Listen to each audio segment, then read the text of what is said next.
don't want to see you back here until you're ready to wake up and start doing things properly! Right now, you're a disgrace to my kitchen and to the Hotel de Boer name! It was an accident. I'm sorry, did you hear me asking for excuses?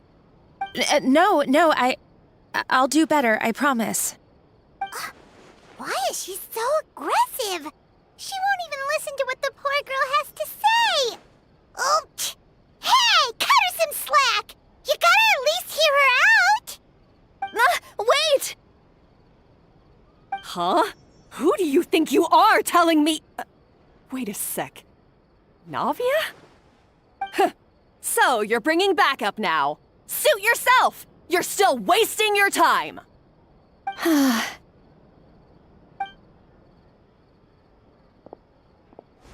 Savannah, is this how you always treat your staff? My staff is right. I'm the one in charge here now. And last time I checked, the Hotel de Boer doesn't take orders from the Spina di Rosula. Of course. How you run your kitchen is none of our business. But when a member of your staff is so overworked he becomes gravely ill, that most definitely is our business. We're going to stand up for him, whether you like it or not. Overworked? I've said it before and I'll say it again. If Fermon can't handle the job, then tough luck. There are plenty of other capable people I can hire instead. But Philmont can do the job, he just... Monica, back inside, now! Huh? But you said I shouldn't come back until... Just do as you're told, and not another word out of you! Come on, we have work to do! Wow, what a horrible person! Sorry. Looks like I've dragged you into some drama again.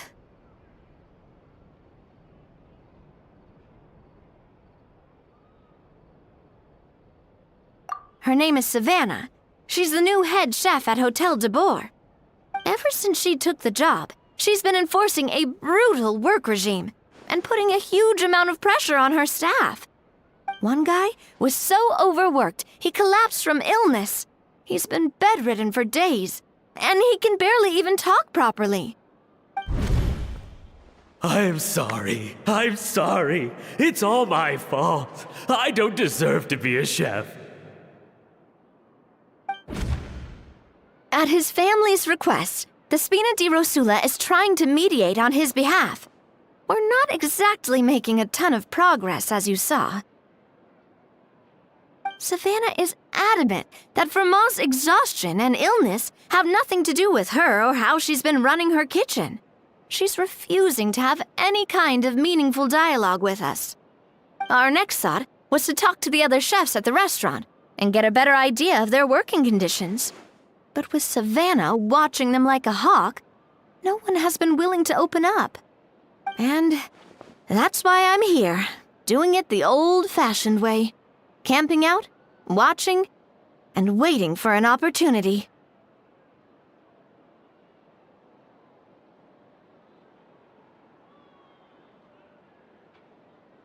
Oh, shoot! It all makes sense now. Sorry. Paimon should have thunk before she spoke.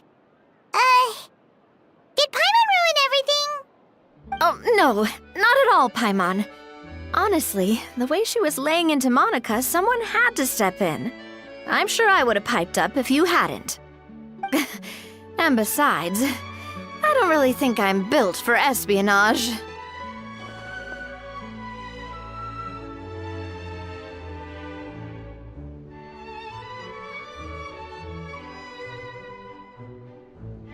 Yeah, meaning it's gonna be all the more difficult to get the inside scoop now. Oh, I might as well head back to the Fleuve Cendre then. We'll need to come up with a whole new game plan. Paimon will join you, 'cause this is kinda all Paimon's fault. Oh, guys, it's fine. You don't need to worry about it. That said, if you were planning to visit the Fleuve Cendre anyway, let me take you out for a meal. I'll make sure it's a proper feast. A really famous chef just joined the Spina di Rosula's tavern. Her name is... Sorry to interrupt. I just wanted to apologize for the scene you witnessed just now. We shouldn't subject our customers to that. This is a small token from us. It's some candy from Monica. She asked me to make sure it was delivered into your hands. Monica's the one apologizing? Huh. Clearly Savannah is the one who owes an apology. Our head chef has been a little highly strung lately. Sorry for everything.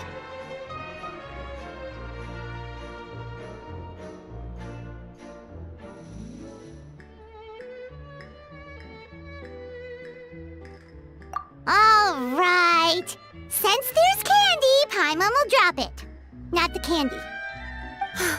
Thank you for understanding. We'll make sure to pass your feedback on to Miss Savannah. a little highly strung, huh?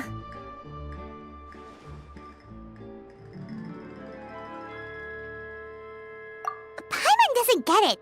How did someone like her even become head chef? Well, according to Fermat's family, she hasn't always been like this. But that's a story for another time. Let's try this candy.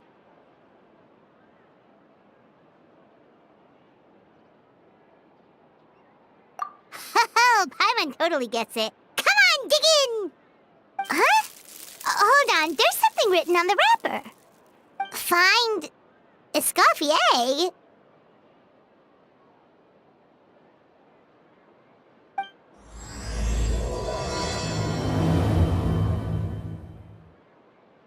Escoffier? Could this mean... Huh? You know that name, Navia? Yeah. Let's stick to the plan and go back to the Fleuve Cendre for now. That's where we'll find Escoffier anyway. Know of any new orchestral pieces? I like to swap out the background music in the kitchen once in a while. It's a great way to find new inspiration.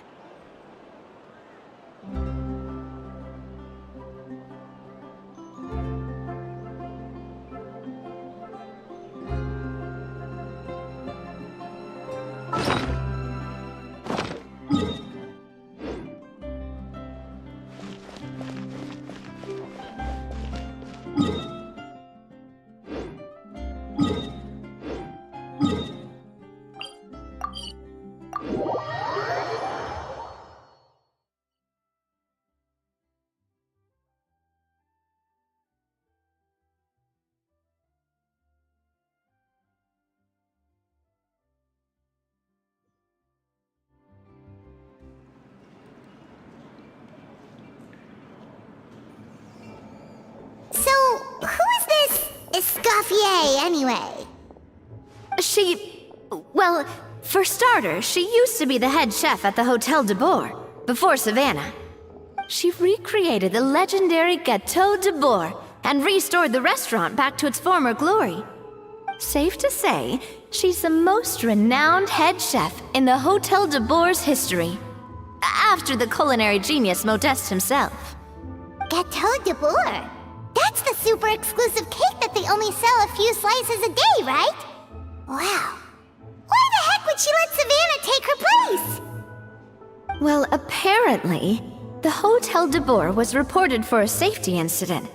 Someone claims that the kitchen was adding an illegal substance to their menu. But none of the chefs had any idea how it could have gotten into the food. In the end, Escoffier decided that as head chef, she should take responsibility. And she was sent to the fortress of Meripede. The Fortress of Meripede?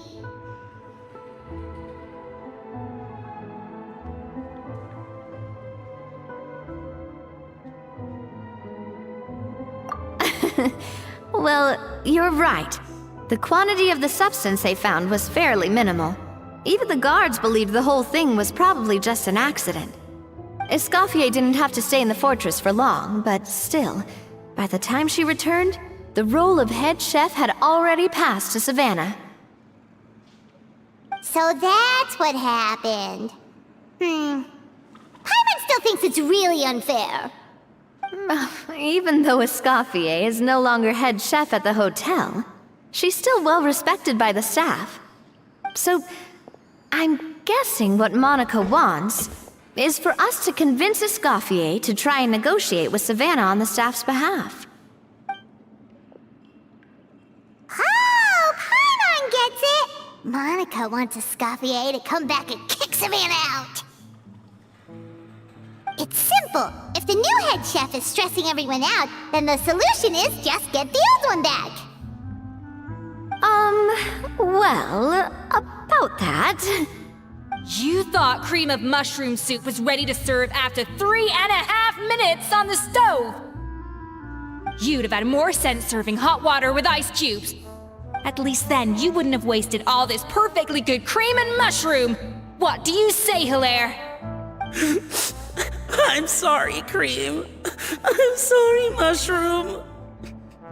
As you can see, Escoffier is that kind of chef as well.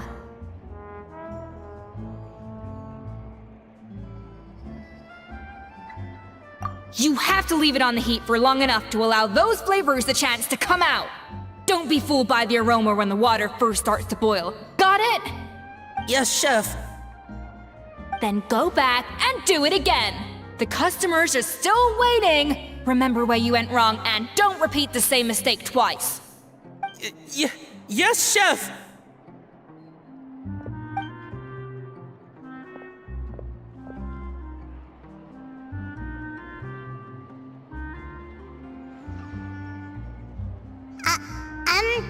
Excuse us,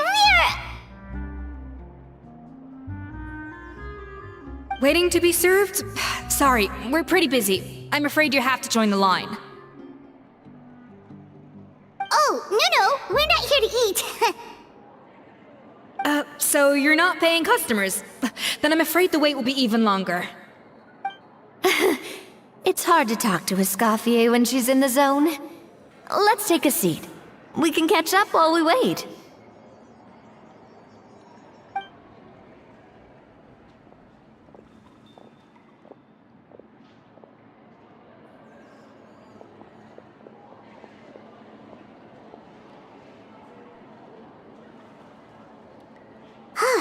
Looks like the rush hour is finally over. Is it always this busy here? These days, yes. I'd say business has tripled since Escoffier joined as temporary head chef.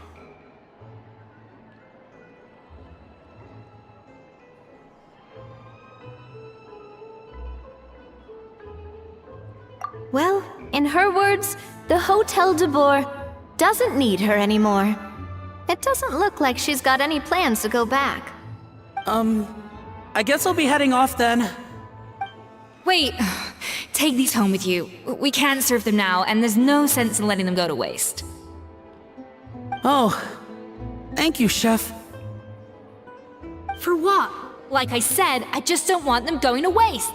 Oh, and tell Fiamma to get well soon, so you're not running yourself ragged every single shift.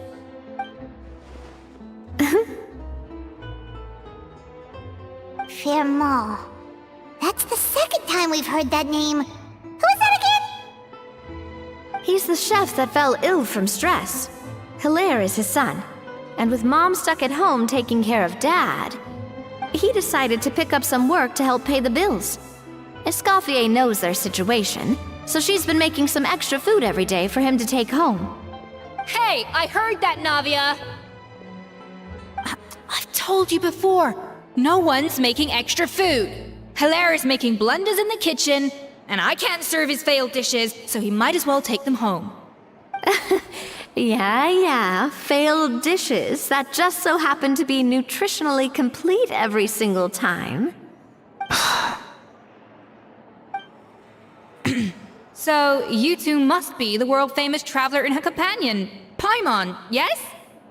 Is there something I can help you with? Oh, so you know us already. I'll skip the introduction then. We're here to talk about Savannah.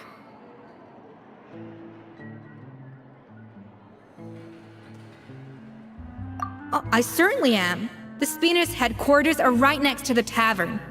and I've lost count of the number of times Navia's come to pester me about it. But I don't work for the Hotel de Boer anymore, and being ex-head chef doesn't give me the right to interfere with that business. Besides, I'm the one who persuaded Savannah to take the job in the first place. What? Well, she was a much gentler person back then. A little timid, even. She wasn't at all confident that she was the right fit for the role. That's hard to believe. Are we definitely talking about the same Savannah here? Honestly, I do wonder if she's just emulating me. I mean, I'm not the most pleasant head chef to be around either.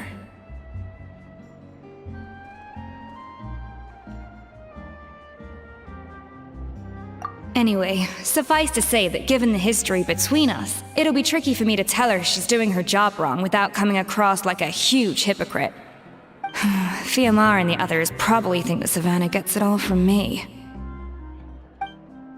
I wouldn't be so sure about that, Escoffier. Look at this note we got from Monica. She mentioned me. Whatever shortcomings you feel you have, it looks like Monica still trusts you. As for the others, well, how can you know what they think unless you ask them? Monica. Plus, it's not like we're asking you to storm in there and raise hell. We're only in the initial phase of our investigation.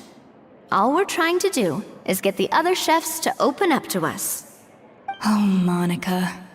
Oh, Monica! Escoffier? I can't believe her! Powdered sugar is supposed to be applied sparingly. Look at all that on the wrapper. It's thicker than the sole of my shoe. Unbelievable!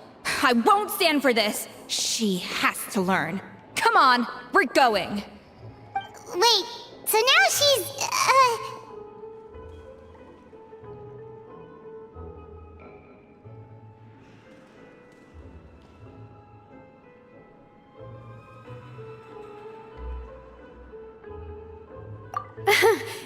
Let's go catch up to her. We don't want to keep her waiting.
An important part of cooking is making sure the ingredients absorb the flavors in the dish. To that end, a chef must be able to wield a knife with the same level of precision as a surgeon. Practice makes perfect.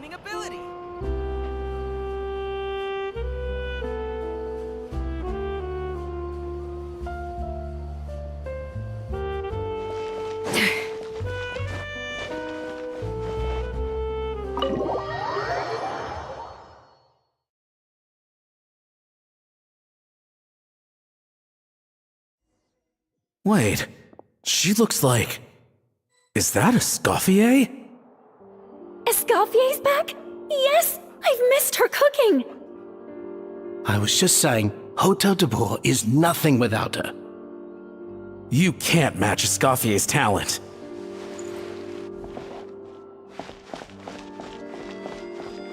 I'm sorry. I'm so sorry.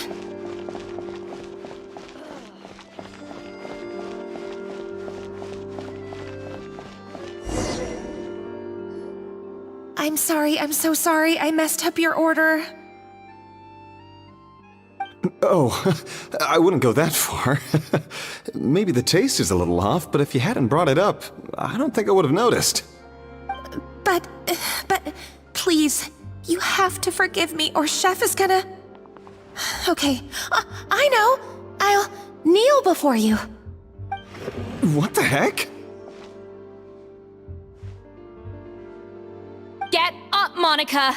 Can't you see that you're just making your customer feel more awkward? Escoffier? If you want forgiveness, then do what any self-respecting chef would do.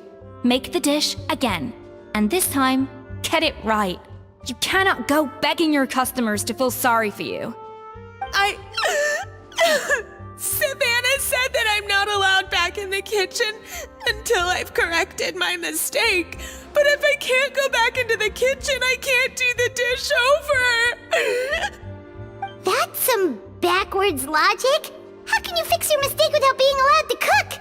If this is what Fermat had to put up with, then no wonder he had a breakdown. We apologize for interrupting your meal, sir. It's fine. With my layman's palate, it's not like I can tell the difference anyway. I was actually quite enjoying my meal until she appeared out of nowhere and started apologizing. Gave me a bit of a fright, to be honest. Oh, well, it's because Chef Savannah tasted a bit of the leftover soup from my pot and then threw me out of the kitchen. Gosh, that's pretty strict. Has she always been that way? I don't recall things being like this when Escoffier was head chef here. I gotta say, you're all looking a little worse for wear these days. I mean, Escoffier was strict too, but I think the difference is that her criticism was more constructive, so you knew what you did wrong and how to improve, and we all knew that it came from a good place. Chef Escoffier was hard on us because she truly wanted us to reach her level. But these days, whenever we make a mistake, we just get told to wake up, get your head in the game, or just do it again. And it's only gotten worse since word got out that Chef Escoffier had started working again in the Fleuve Cendre. Monica, you don't need to call me chef. I'm not the boss here anymore. Yeah, but through no fault of your own. What happened back then, that wasn't on you, and all of us know that. That banquet was a huge event, and so many staff were involved every step of the way. With so many moving parts, there's no way of knowing how that lumiline ended up in the food we served. Lumiline? What's that? A new drug from the Fontaine Research Institute, produced from an extract of the lumitoile. Apparently it sharpens the senses, so they used it to treat people with impaired responses to stimuli. Oh, yeah, I've heard about that. They found out you can use it as a flavor enhancer since it stimulates the taste buds. Makes things pretty addictive. They also found that overuse can have mood-altering effects, and even lead to nerve damage. So it quickly ended up on the guards' list of controlled substances. Unfortunately, however, some food products containing the additive had already made it to the market by the time the guards banned it from the restaurant industry. Everyone knows that in all likelihood, someone probably just purchased a batch of contaminated ingredients by mistake. But you took all the blame. We all know why. You just didn't want to see this turn into a place where tensions are constantly running high, because everyone's suspicious of each other all the time. And now look at you, a fry chef in the Fleuve Cendre. What are you trying to say? Sure, the Spina's Tavern is no Hotel de Boer, but come on, it's not that bad, is it? Oh, the Fleuve Cendre, you say? Great. That's where I'm dining from now on. Monica, I'm very happy with my current job. And there's no changing the past. We just have to let bygones be bygones. Besides, at the end of the day, I was the head chef, regardless of whose mistake it was. Ultimately, the responsibility lay with me. If only Savannah was half the boss you were. I'm sorry? Do you have a problem with my conduct as head chef? No, chef. So you do remember who's boss? Escoffier? I thought you'd left this place for good. What are you doing back here? What happened to you, Savannah? Why are you acting like this? When I turned this place over to you, You made me the head chef and gave up your right to tell me how to do my job. You're not the boss here anymore, so stop acting like you own the place. Whoa. Sounds like someone has a chip on her shoulder.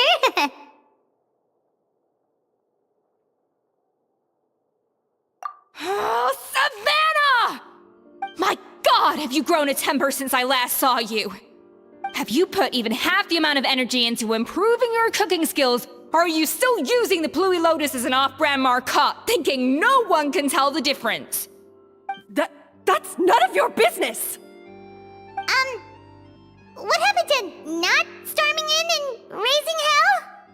Ho ho! I was not expecting to see something this spicy as soon as Escoffier returned. Huh? Fanasium?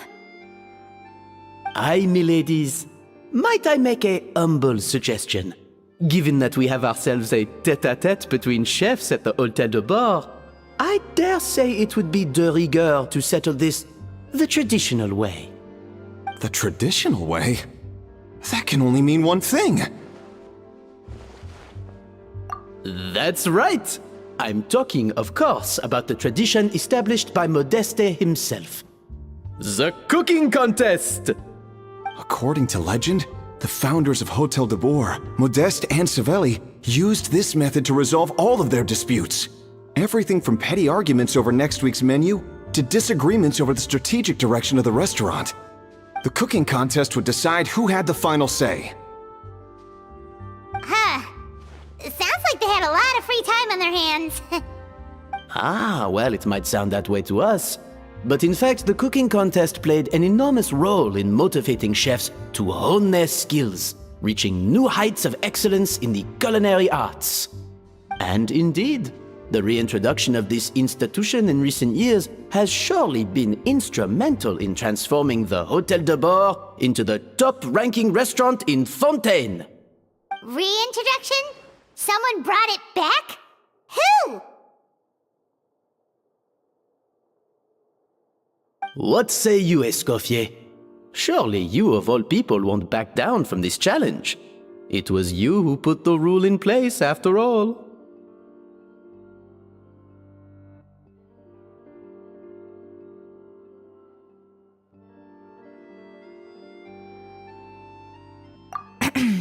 Sure, I reinstated it, but I'm not a chef at Hôtel de Bord anymore. Isn't this bending the rules a little? I see no issue as long as both sides agree to the terms. We could simply treat it as an exhibition of sorts. Savannah, any objections? Exhibition. Huh. No. If we're going to battle it out, let's put it all on the line. If I lose, it's up to you what happens to me. I don't want anything to happen to you. But if you lose, you hand over the Codex de Bord to me. What? The Codex de Bord?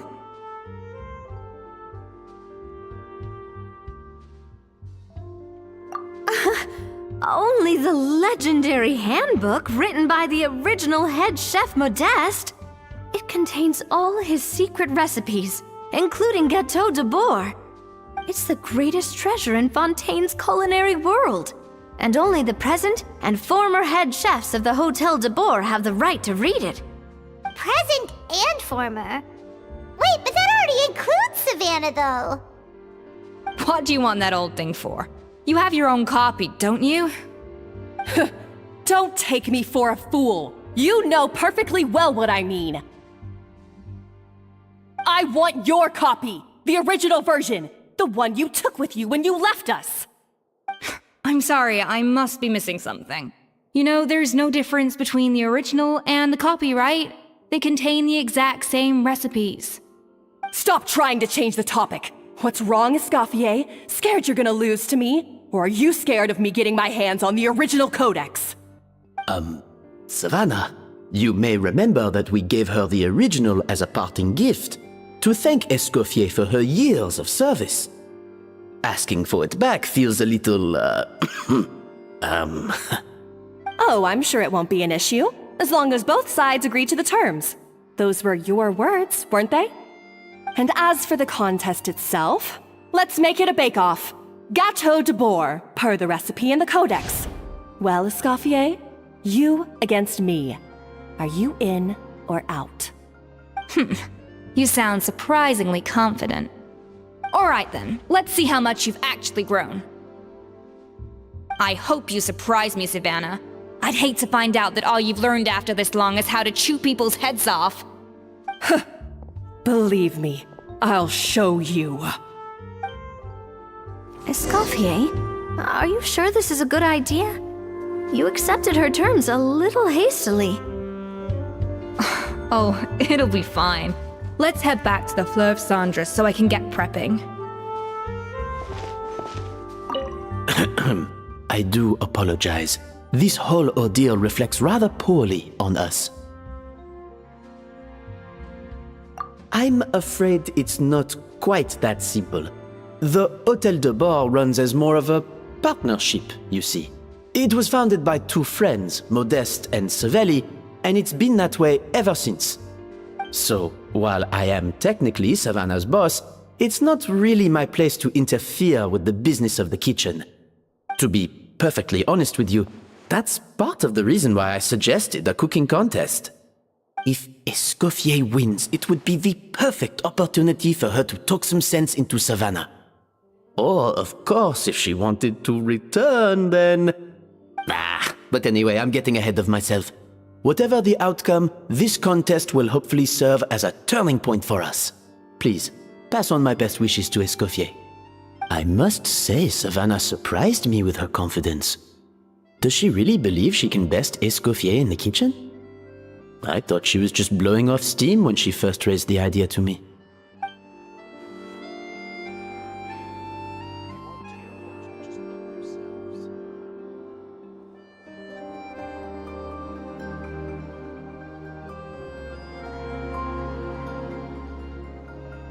When will Winnie and Lynette do another show?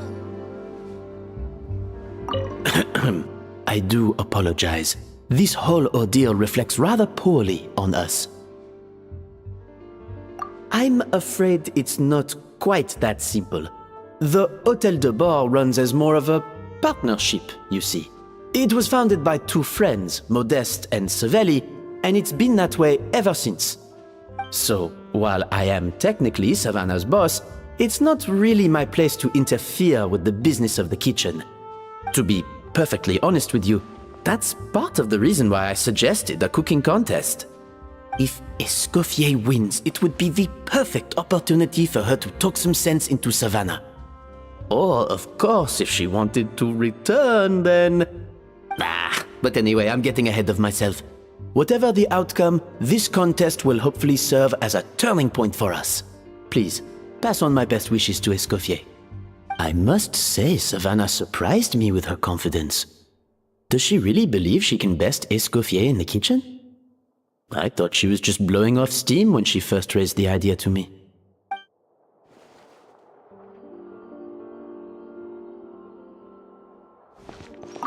I can't believe I got to witness that firsthand. I only stopped by here for a quick meal. I definitely got my Mora's worth today.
kind of came out of nowhere. Was it really sensible to just go along with it? Well, I got a sense that she's holding something back. But we chefs always express ourselves in our cooking. So if she won't talk, this might be the best way to find out what's really going on with her. Huh? Holding back? Sure didn't sound that way to Paimon. Escoffier only picked up on it because she's the same way. Always closed off, never letting you know what she really thinks. That's patently false, at least where your macarons are concerned. I've been nothing but truthful with you about the disgraceful amount of sugar you use. Okay, that's one case where you can keep your thoughts to yourself. Oh, that? Well, it's not so much a recipe book as a diary of Modeste's adventures. Back in the day, he and his good friend Savelli explored far and wide, partly adventuring, partly looking for new ingredients and developing new recipes. Their creations had an enormous influence on the course of Fontaine cuisine, turning it into a much more vibrant and diverse scene. For instance, legend has it that the original Gâteau de Bourg was made using a special secret ingredient that Modeste discovered on one of his adventures. So rare was the ingredient that they could never make more than 16 slices of the cake per day. But everyone who tried it claimed that it was one of the most blissful and invigorating things they had ever tasted. Modeste and Savelli went on to found the original Hôtel de Bourg, which catapulted them to stardom in Fontaine's culinary world. Especially Modeste. He was hailed as a once-in-a-generation genius, and over time, the recipes from his adventure log became known as the Codex de Bourg. Ah, Paimon's heard this kind of story before. Armed with the Codex, the Hôtel de Bourg took its rightful place as the finest restaurant in the land, serving those recipes for centuries to come. Something like that? What? No, of course not! Cooking is a constantly evolving art form. How could any restaurant survive if they only served food that was popular last century? Anyway, never mind centuries. Savelli and Modeste parted ways not even 10 years after their rise to fame. Then, Modeste passed away while he was still in his prime. And that was it. The end of the Hôtel de Bourg's heyday. It fell into decline, and for most of its history, it was just a nondescript place with a couple of cheap tables. It's only in recent decades that it started recovering. Even then, it still took numerous relocations and changes of management before we finally ended up with Vanigem and the restaurant we have today. Oh! So the Codex really isn't all that, then. Paimon figured it was like one of those mystical books they have in Liyue's martial arts novels, where the main character learns all their secret powers from. Yes, well, that's fiction, and this is reality. You can't meet the tastes of modern diners by following some ancient recipes from a dusty old book. Case in point. Even the Gâteau de Bourg they sell now is actually Escoffier's reimagination. Wait, really? Why though? Didn't that recipe make it into the Codex? It did, but like I said, it's the dusty old book now, and the records aren't as legible as they once were. Not to mention that there's no way of finding the secret ingredient Modeste wrote about. So, reimagination is right. I consulted some historical records and took what I could from the Codex. But ultimately, the Gâteau de Bourg today is my own recipe. As for why we gave it the same name and kept the tradition of only selling 16 slices a day, well, you've got Vanigem's business sense to thank for that. Oh! Huh. Well, that kind of takes all the mystique out of it. Hey now, it might not be the original Gâteau de Bourg, but it's still the most delicious cake in Fontaine today. And who knows, maybe Escoffier's version is more suited to your palate. Just think, if the original truly was the perfect cake you're imagining it to be, there's no way the recipe would have been lost to history, right? Not to mention that the Hôtel de Bourg never would have fallen into a slump. Anyway, before I left my role as head chef, I made a copy of all the recipes from the Codex, including my own improved versions, and turned them over to Savannah. So, why is she so interested in the original copy? Could it be a symbolic thing? Like, whoever holds the original Codex d'Or is the true head chef? Well, it was clearly precious enough to give to Escoffier as a parting gift. Meanwhile, Savannah only got a copy. Maybe from her point of view, it's like management doesn't truly see her as being worthy of the role. You think so? The only thing is, it was her suggestion to gift me the original in the first place. Well, a joint decision by her and Venegem. But still. What? Huh. Guess she's had a major change of heart since she became head chef. Yeesh. Who knows? We could speculate forever. Better to just let our gato do the talking.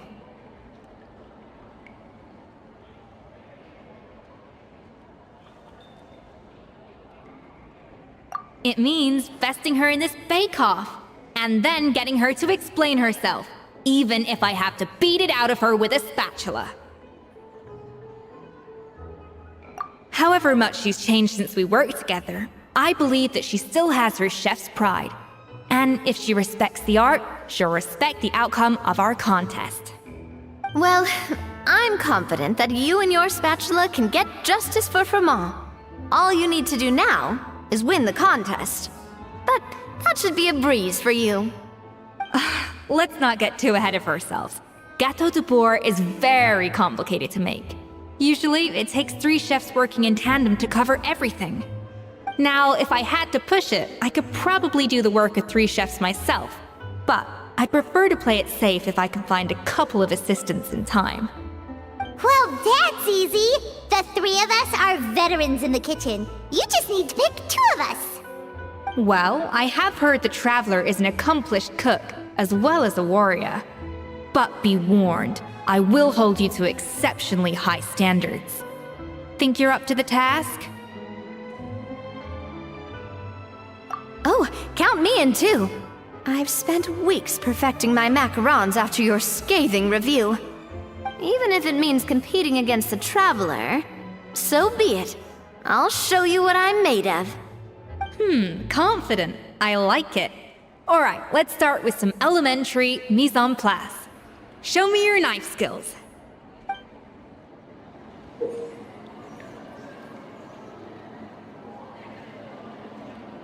I've always called it chopping stuff up, not mise en place. But it's basically the same thing, right? Oh, Navia. The difference in your case is that mise en place is chopping stuff up without sending... Looks like you found that easier than I expected. Yeah, thankfully it was pretty straightforward in the end. You made it sound like we'd be carving statues out.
So, this whole bake-off thing kind of came out of nowhere.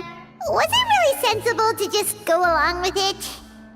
Well, I got a sense that she's holding something back. But we chefs always express ourselves in our cooking. So if she won't talk, this might be the best way to find out what's really going on with her. Huh? Holding back? Sure didn't sound that way to Paimon. Escoffier only picked up on it because she's the same way. Always closed off, never letting you know what she really thinks. That's patently false, at least where your macarons are concerned. I've been nothing but truthful with you about the disgraceful amount of sugar you use.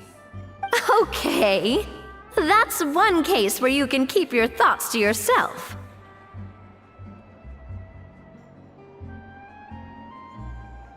Oh, that? Well, it's not so much a recipe book as a diary of Modeste's adventures.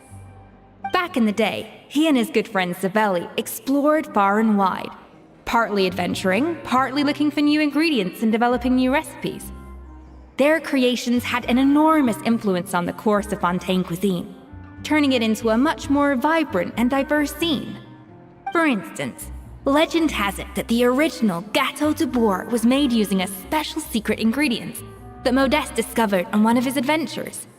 So rare was the ingredient that they could never make more than 16 slices of the cake per day. But everyone who tried it claimed that it was one of the most blissful and invigorating things they had ever tasted. Modeste and Savelli went on to found the original Hôtel de Bourg, which catapulted them to stardom in Fontaine's culinary world. Especially Modeste. He was hailed as a once-in-a-generation genius, and over time, the recipes from his adventure log became known as the Codex de Bourg. Ah, Paimon's heard this kind of story before. Armed with the Codex, the Hôtel de Bourg took its rightful place as the finest restaurant in the land, serving those recipes for centuries to come. Something like that? What? No, of course not. Cooking is a constantly evolving art form. How could any restaurant survive if they only served food that was popular last century? Anyway, never mind centuries. Savelli and Modeste parted ways not even 10 years after their rise to fame. Then, Modeste passed away while he was still in his prime. And that was it. The end of the Hôtel de Bourg's heyday. It fell into decline, and for most of its history, it was just a nondescript place with a couple of cheap tables. It's only in recent decades that it started recovering. Even then, it still took numerous relocations and changes of management before we finally ended up with Vanigem and the restaurant we have today. Oh! So the Codex really isn't all that, then. Paimon figured it was like one of those mystical books they have in Liyue's martial arts novels, where the main character learns all their secret powers from. Yes, well, that's fiction, and this is reality. You can't meet the tastes of modern diners by following some ancient recipes from a dusty old book. Case in point. Even the Gâteau de Bourg they sell now is actually Escoffier's reimagination. Wait, really? Why though? Didn't that recipe make it into the Codex? It did, but like I said, it's a dusty old book now, and the records aren't as legible as they once were. Not to mention that there's no way of finding the secret ingredient Modeste wrote about. So, reimagination is right. I consulted some historical records and took what I could from the Codex. But ultimately, the Gâteau de Bourg today is my own recipe. As for why we gave it the same name and kept the tradition of only selling 16 slices a day, well, you've got Vanigem's business sense to thank for that. Oh! Huh. Well, that kind of takes all the mystique out of it. Hey now, it might not be the original Gâteau de Bourg, but it's still the most delicious cake in Fontaine today. And who knows, maybe Escoffier's version is more suited to your palate. Just think, if the original truly was the perfect cake you're imagining it to be, there's no way the recipe would have been lost to history, right? Not to mention that the Hôtel de Bourg never would have fallen into a slump.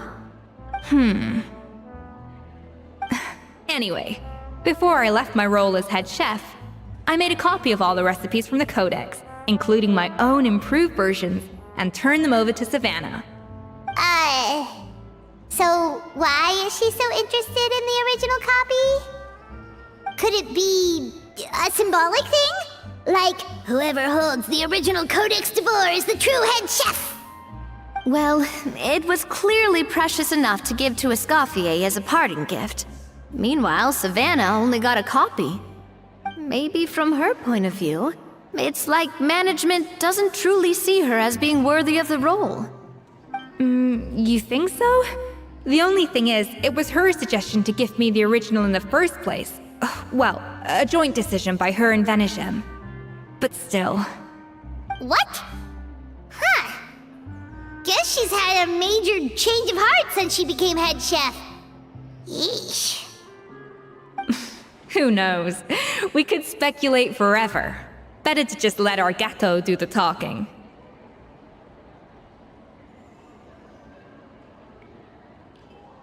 It means besting her in this bake-off, and then getting her to explain herself, even if I have to beat it out of her with a spatula.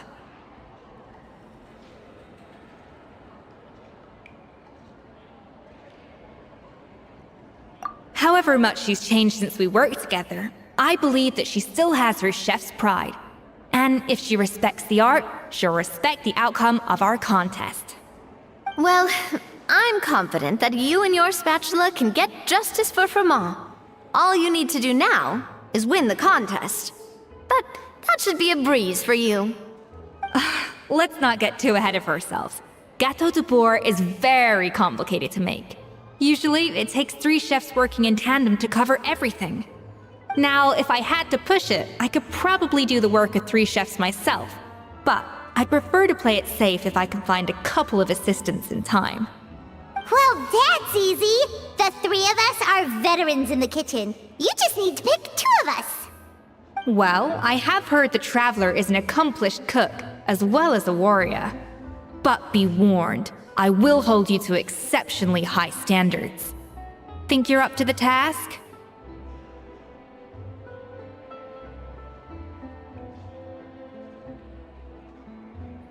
Oh, count me in too. I've spent weeks perfecting my macarons after your scathing review. Even if it means competing against the Traveler, so be it. I'll show you what I'm made of. Confident. I like it. Alright, let's start with some elementary mise en place.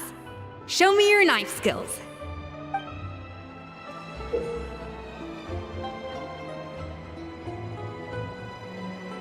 I've always called it chopping stuff up, not mise en place.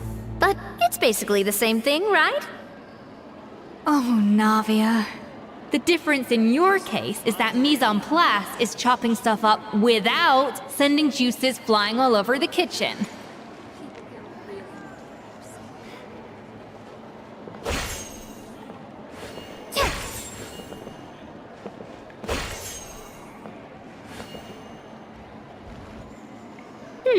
Looks like you found that easier than I expected. Yeah, thankfully it was pretty straightforward in the end. You made it sound like we'd be carving statues out of fruits or something. Well, brace yourself, because the next step is anything but straightforward. I'll be using this cold press to extract flavor compounds from the ingredients.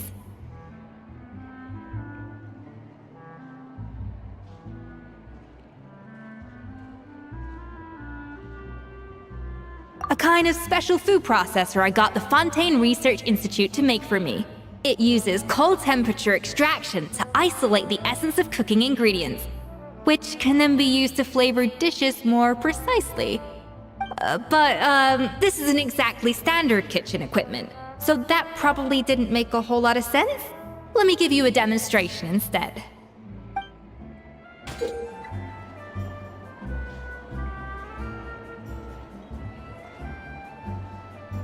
Custom-made equipment from the Fontaine Research Institute, huh? That's some pretty high-tech food prep. Paimon's never used anything this weird before. Cool. Not weird. Attack the frosting!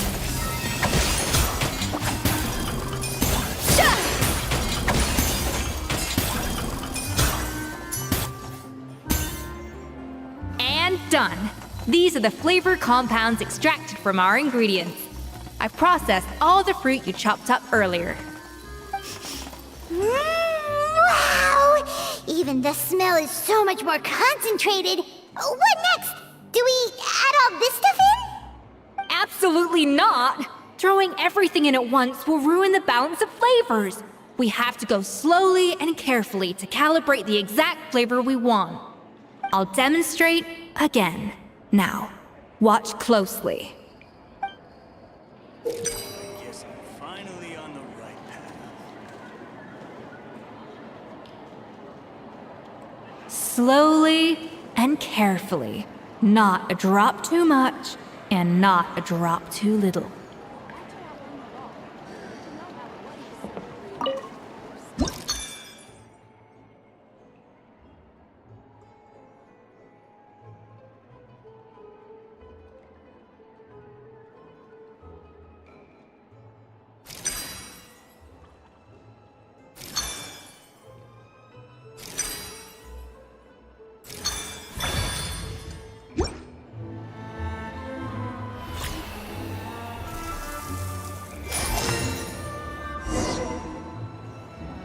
And voila! Now it's your turn.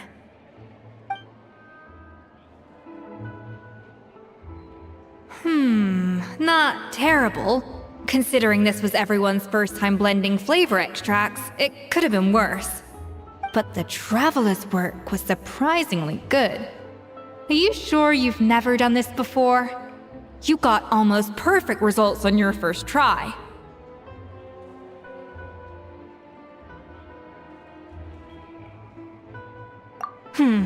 That goes without saying. Still, credit where credit's due. You did well. Alright, now for the part I've been looking forward to. I want each of you to cook something from the Hotel du Bois' current menu. I'll judge your submissions and give you a final score.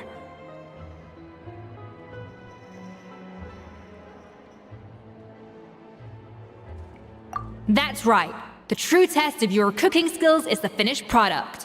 It'll be good practice for the contest itself. Now get to it. Chop chop!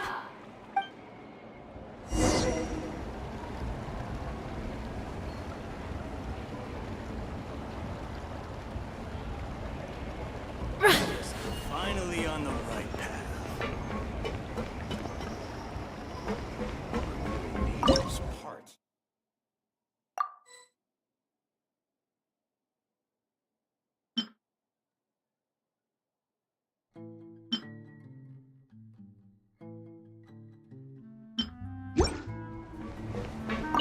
How's it going? Have you picked a dish yet? Choose wisely. I expect you to present the most delicious thing on the menu.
How's it going? Have you picked a dish yet? Choose wisely. I expect you to present the most delicious thing on the menu.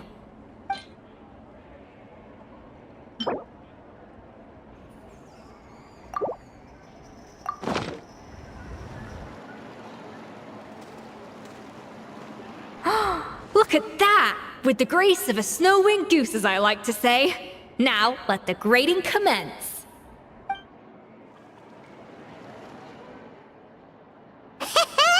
Pretty good, right? Not to brag or anything, but Paimon's a bit of a connoisseur when it comes to la food. 6 points. What? Oh, well, fair enough. Paimon doesn't cook all that often, so as long as it's a pass. That's 6 out of 100. What?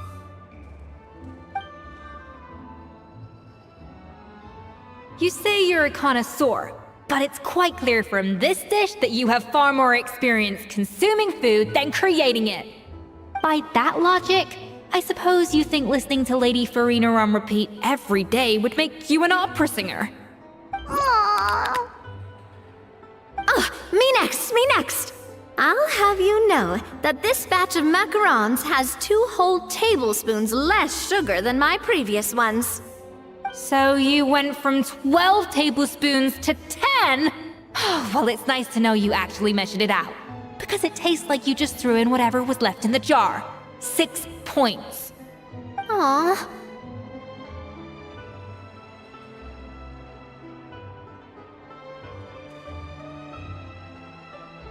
Now to the final dish.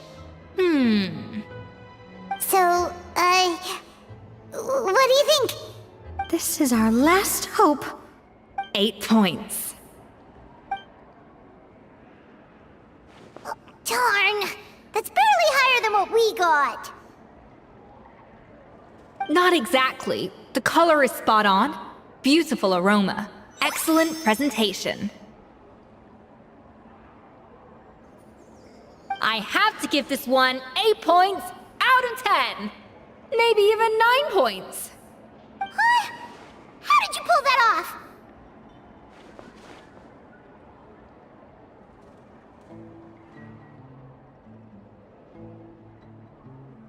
Don't get me wrong. There's room for improvement. But still, this is clearly the work of an accomplished chef. I can tell that you've put many hours of work into honing your skills in the kitchen. I can really taste the grace of the snow-winged goose in this dish. The traveler's journey, with all its trials, tribulations, and setbacks. Not to mention the frustrations of having a picky eater for a partner. Hey, you made that last part up! No way did you taste that! Well, it looks like I lost fair and square. I guess you'll be taking the Traveler as one of your assistants then? But if it takes 3 chefs, that still leaves 1 slot remaining. Maybe Paimon and Navia should keep practicing and see how it goes? Chef Escoffier! Oh, it's Hilaire! What brings you here? I heard the news about the cooking contest. You're doing Gâteau de Bois, right? I was just wondering if you needed any help. And you think you're up to the task, do you? Oh, no, I know I'm not there yet. It's actually my dad who wanted to help. Firma, last I heard, you could barely get out of bed. Chef Escoffier, Navia, Traveler, thank you all so much for everything you're doing for me and my family. I've had enough of sitting around at home while you run yourselves ragged. If you let me, I'd like to help you win this cooking contest.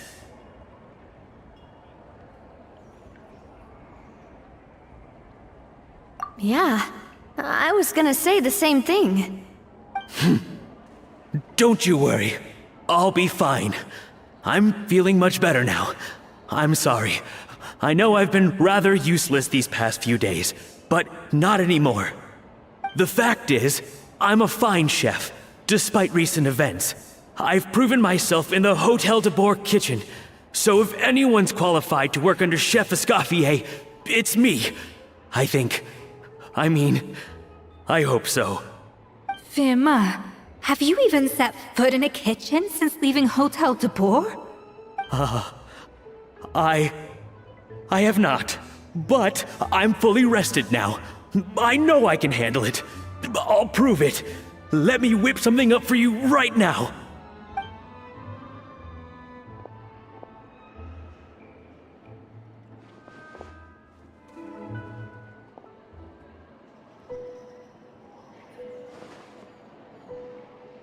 Huh?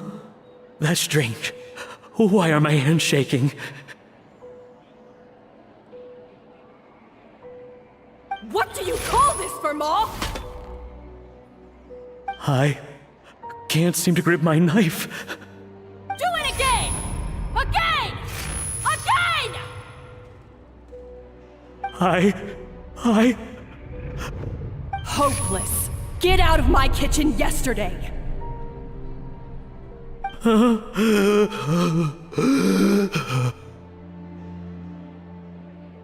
Dad, what's wrong? I don't understand. I was feeling so much better, and then Will I never be able to work in a kitchen again? Dad, talk to me. What happened?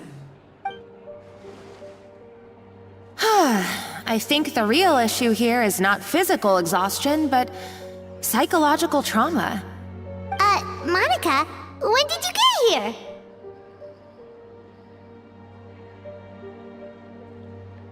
here? Probably because you were all concentrating so hard on your cooking. I didn't want to interrupt your flow. But anyway, Verma, I'm so sorry. If only I'd known how serious your situation was, I would have stood up for you sooner. You have nothing to apologize for, Monica. During those long nights of redoing every order, you were the only person who looked out for me. Oh, come on. All I did was make you some tea. I doubt it was much help.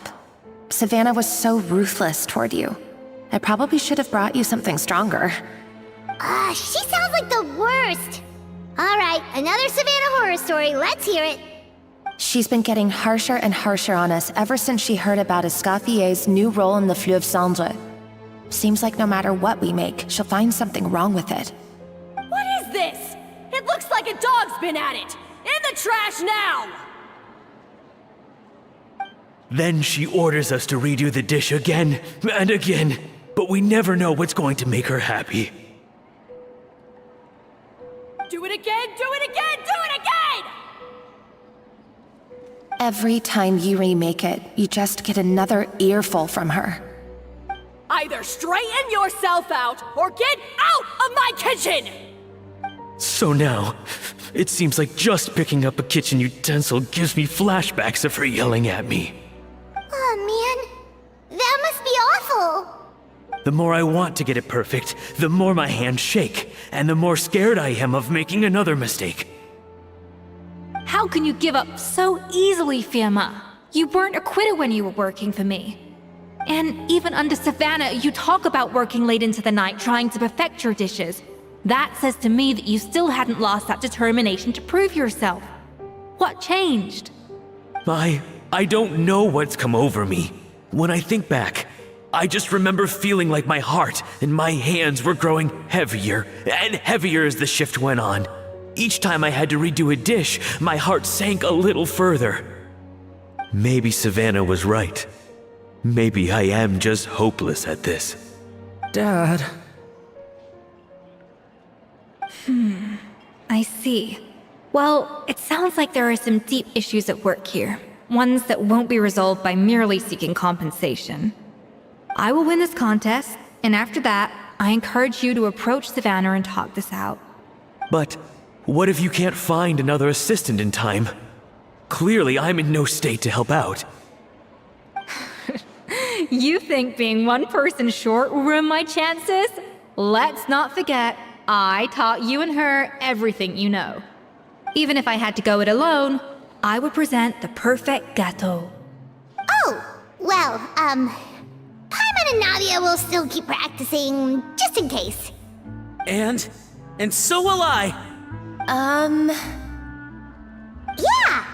And if worse comes to worse, we can always get the Spina di Rosula to put out an emergency call for chefs. There's gotta be someone out there, right? Actually, I thought maybe I could help. That's sort of why I'm here. What? Why didn't you say so? I was going to, but then. Well, this is the first chance I got. You do this for us? Thank you so much, Monica. Alright, fine by me. But aren't you still working for Savannah? Joining the other side seems like a guaranteed way to put your future employment in jeopardy. I know, but it's alright. I've made up my mind. With the way things are, I can't keep working for Savannah much longer anyway. Unless I want to become the next Firma. I'm done with sucking it up. It's time to try and turn things around. If this cooking contest can get Savannah to see the error of her ways, then I'm sure she'll forgive me for this.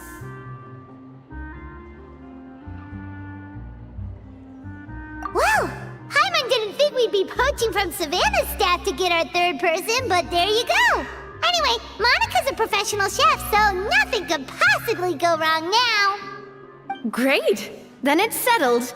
And to congratulate you all on making the team, I propose a Spina-sponsored meal to celebrate. Spina sponsored? Wait, you mean I'm cooking? Well, I promised the traveler a feast in the Fleuve Cendre. And I know how much you've been looking forward to it. Yeah! Feast, feast, feast! Alright, if you insist, then prepare for some of the finest food of your lives.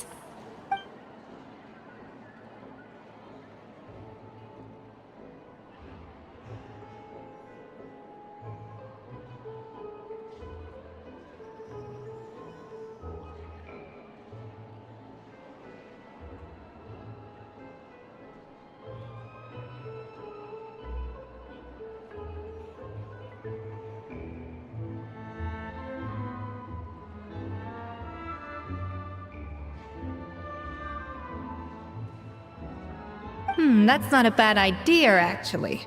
Wait, hold on. You need to finesse that further.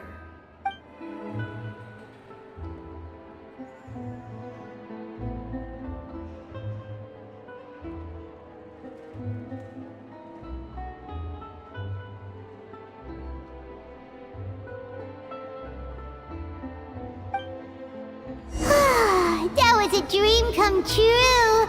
Hyman never knew Fontanian cuisine could be this good.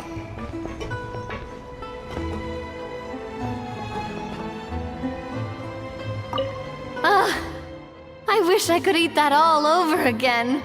It's not often that Escoffier goes all out like this. And it's all because of you, traveler.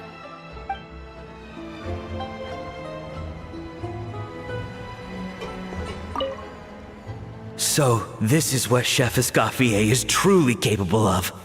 I guess I'm finally on the right path. Wow. I don't know if I'll ever be able to cook as good as that.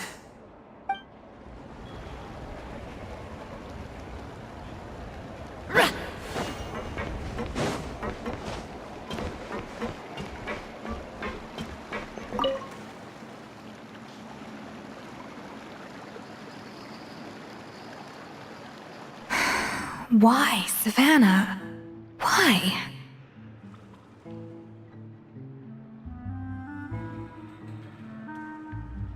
Oh, nothing. I was just flicking through the original Codex de Boer. I wanted to see if there was anything I'm missing. Something I hadn't noticed before. That might explain why Savannah's so desperate to get her hands on it. But I can't find anything. It's just some hastily scribbled recipes in between diary entries from Modeste's adventuring phase. And most of it's not even legible anymore. The copy I gave her not only has all the recipes in full, but even includes my own private tips and notes from years of experience. Surely that's infinitely more useful than this old thing.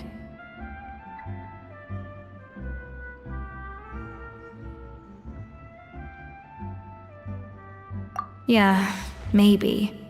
Still, it's just hard for me to imagine that the Savannah I knew would go to all this effort just to make a point.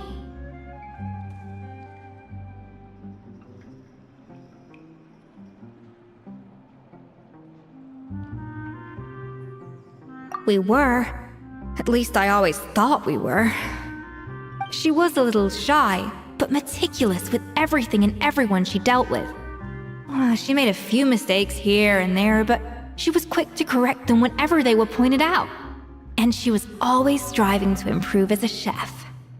Those qualities are why I recommended her to replace me as head chef. I never imagined for 1 second that she'd cause Fiamma and the other staff so much grief.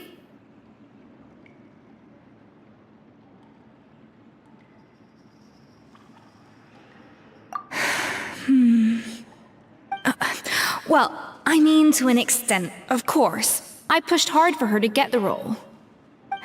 And the idea that she turned out like this because of me is difficult to come to terms with. I wonder if this is how Modeste felt back when he was writing the Codex.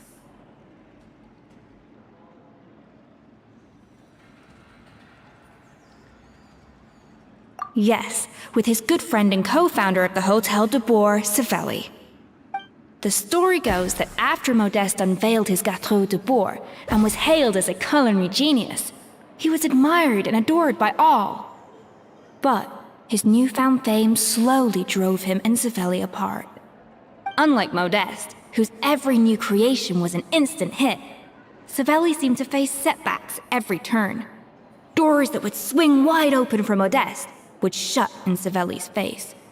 And with Modeste being whisked off to all manner of functions by his celebrity friends, he had less and less time to discuss the culinary arts with Savelli.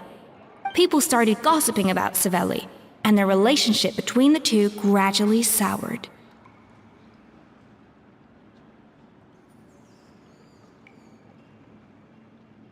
Everything came to an abrupt end when Modeste, still in the prime of his life and still hailed as a genius, suddenly died from an acute illness.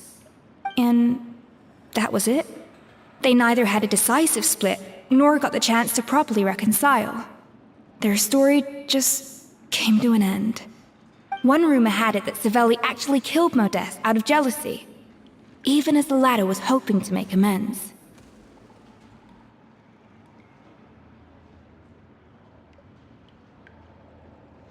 Unlikely. It's a popular theory, but there's no real basis for it. At least there are no records of Savelli ever being convicted of a crime. Still, beyond a point, there's no way of knowing what truly happened in the past. All we can do is try to make sure the present doesn't quite go as badly. And that's why I have to win this contest tomorrow. Then get the truth about everything that's been going on, even if it means cracking her open like a nut.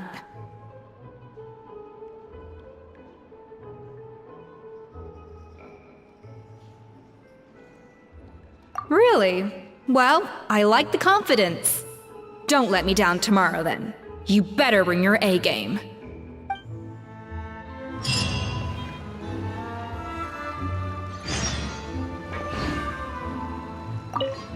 Let's hope that Savannah isn't all sizzle and no steak. After all the work we put in, it would kinda be a shame if tomorrow was a complete cakewalk.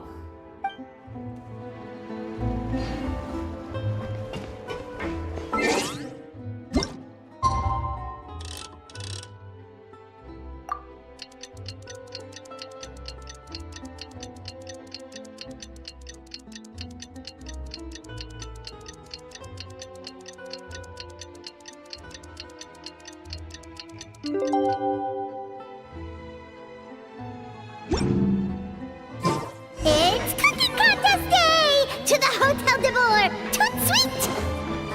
Finally on the right.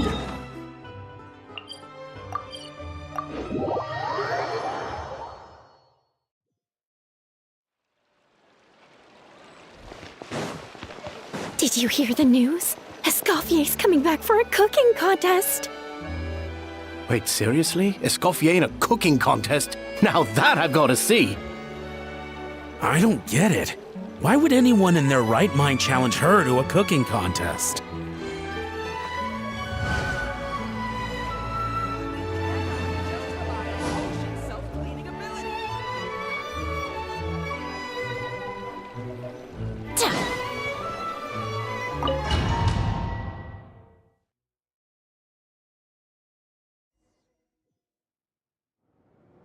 Mesdames et messieurs, welcome one and all to the Hôtel de Bord and to this most exciting of cooking contests.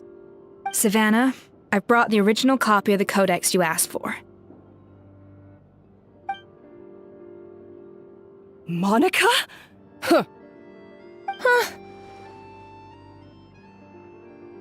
In the interests of fairness, this contest will be conducted in a double-blind format. Once the dishes are complete, they will be sent to the back of the kitchen where they'll each receive a label. The labels will be placed out of sight underneath the plates, only to be revealed after the judges have sampled them and reached a final verdict. This is to ensure that no one will know which dish is made by which contestant. As one of the judges, I promise to be fair and impartial. When my meal got interrupted yesterday, I never thought this is how they'd make it up to me. Getting a seat on the judging panel is a pretty sweet deal.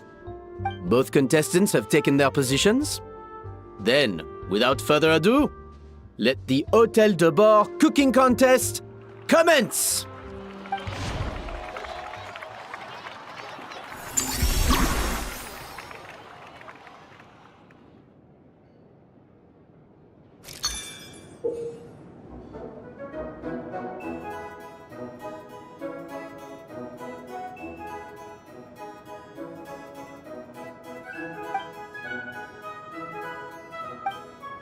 Monica, Traveler, it's go time. Let's do this. Alphonse, Gaspard, get to work! Do not disappoint me. Looks like our two head chefs are raring to go. Like an oven on full blast, this competition is quickly heating up. Even the best chef in the world can't flavor their food without prepping the flavoring, right?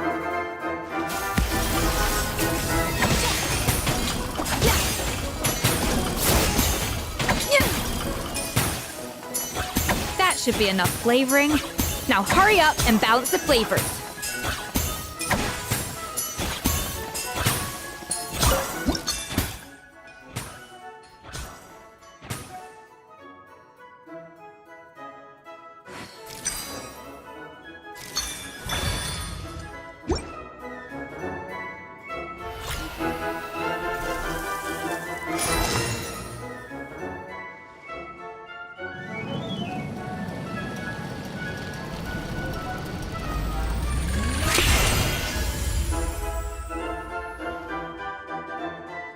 Come on, Escoffier! Come on, Traveler!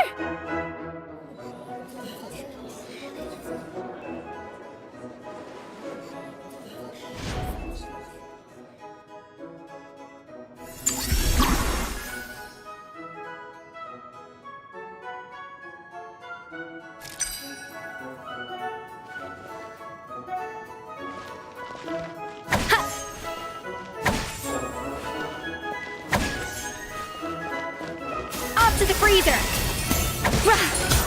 Yeah!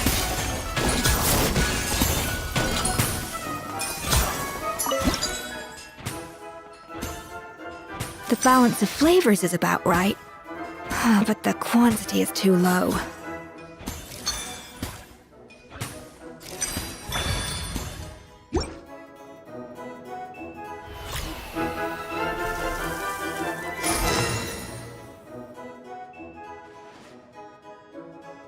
So, what do you think?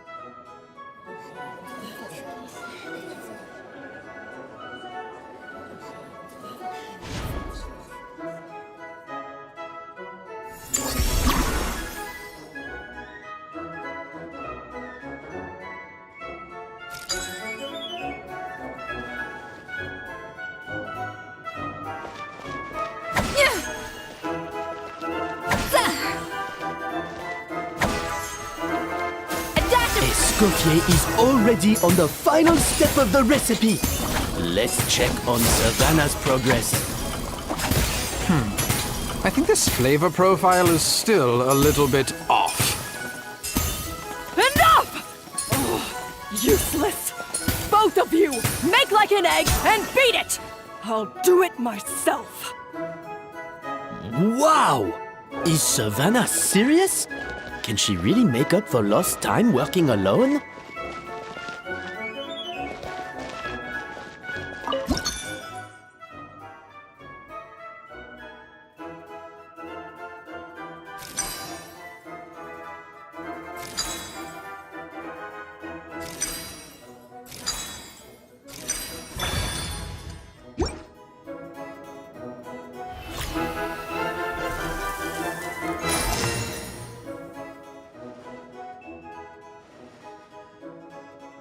You can't match Escoffier's talent.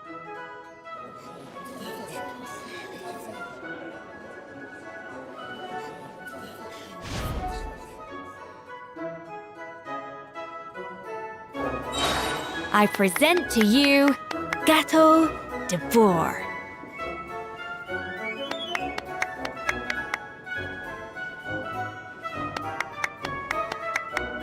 The pinnacle of excellence!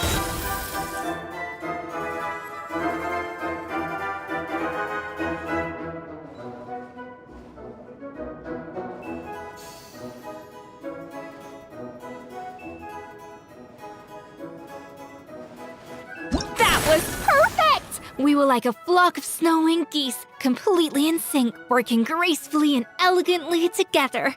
Great work, team!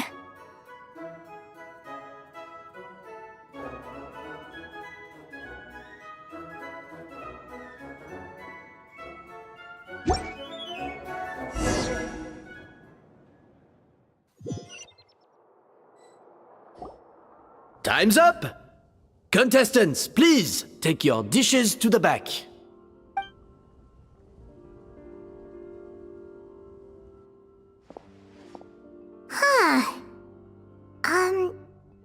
That guy was right.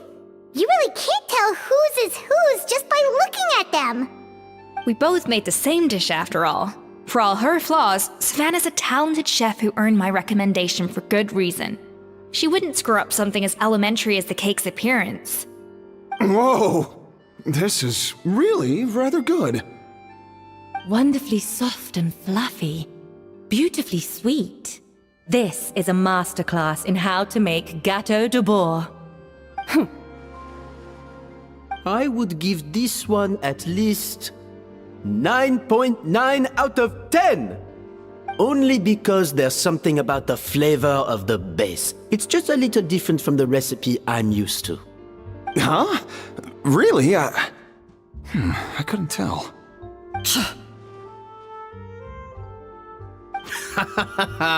All right, on to gâteau number 2. I haven't had a single bite and already this aroma is a delight to the senses. I have a feeling that this gâteau will be a gâteau for the ages. How exciting! I'm gonna dig in.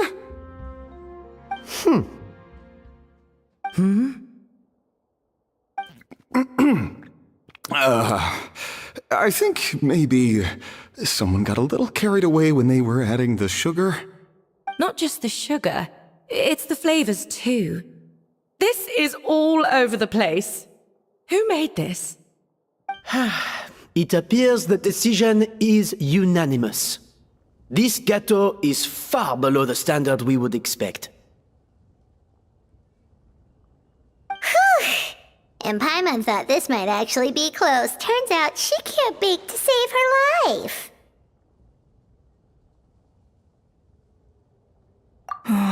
Something's not right here. Savannah may not be perfect, but no way is she this sloppy. I can now declare that the creator of the first gâteau has won this cooking contest. Now, all that remains is to turn the plate over and reveal the chef's name underneath. What? It's Savannah? No! That's impossible! Hey, Savannah! You cheated, didn't you? You cheater! What did you do? Oh, you swapped the plates, didn't you? Well, someone's a sore loser. These cakes went from the oven to the judge's table without me ever laying a finger on them. and everyone here can attest to that. It was Vanejem's staff who labeled them in the kitchen. If you're looking to accuse someone, why don't you start with them? Isn't it more likely that Escoffier's lost her edge? Oh, or maybe her assistants let the team down. You take that back! Judges, we demand a rematch.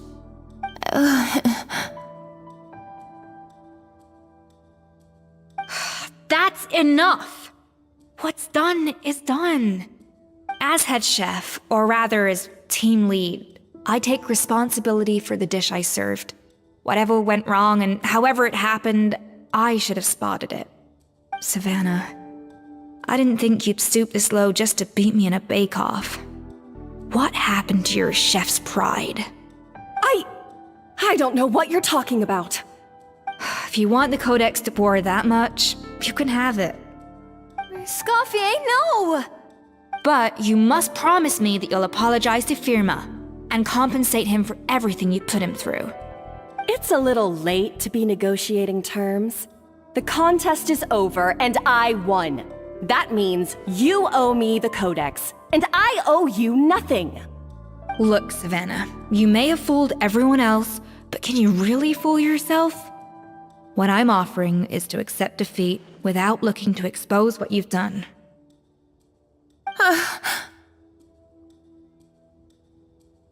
But only on the condition that you promise to stop putting so much pressure on your staff. Fine. I'll treat this as your final handover of duties from one head chef to the next. So, will that be all, ex-head chef? Or is there any other unfinished business you'd like to leave in my hands?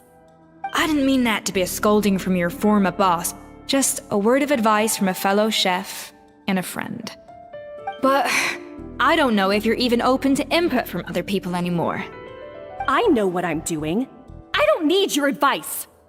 All right, fine. I'm glad to hear it.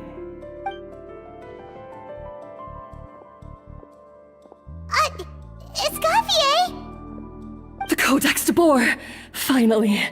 Now, at long last, I will succeed. Escoffier? How could you let her get away with this? Yeah! The Codex is a souvenir of your time here! Doesn't that mean anything to you? It's alright. It was just a bake-off, not the end of the world. I'm already over it. Besides, it's not all bad. She agreed to compensate Firma. That's mission accomplished for the Spina. Honestly, if I'd have known that giving her the Codex would solve everything, I'd have just done that in the first place. I mean, why bother with the whole cooking contest? It's such a waste of time and energy.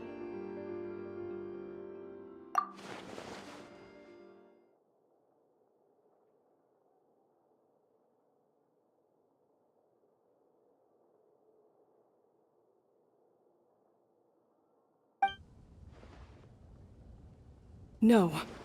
No! This doesn't make any sense! Huh? That's it? No secrets, no nothing? I don't believe it! This can't be happening. Oh, Chef Savannah! Savannah?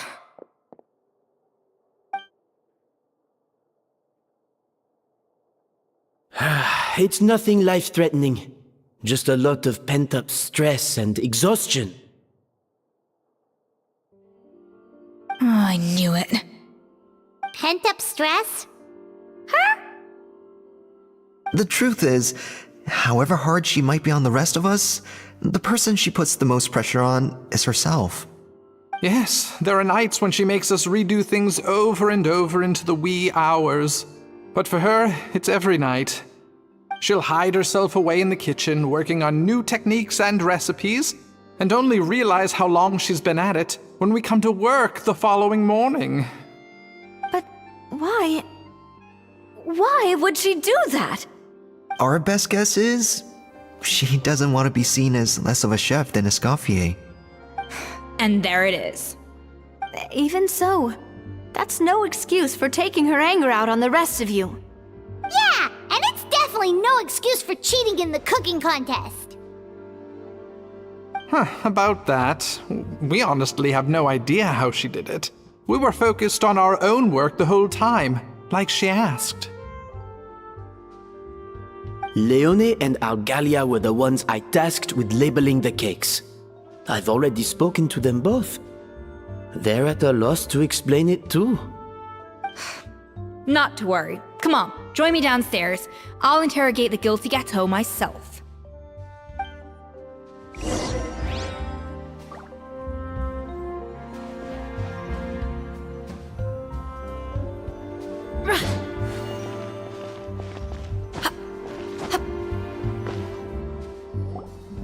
Well, how is it? Have you figured out what it was?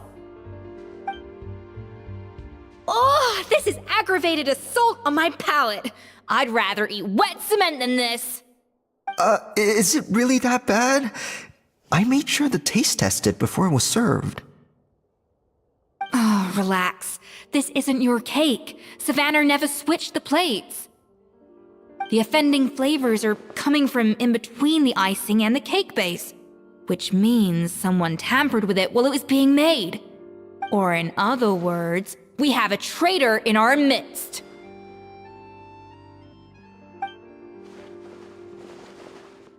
I'm sorry. I was forced into it. It was Chef Savannah. She said if I didn't cooperate, she would... Calm down, Monica. I've already accepted defeat. And if I wanted retribution, I would have brought this up when the results were announced. Whatever's going on with you, just spill the beans. There's no need to hide it.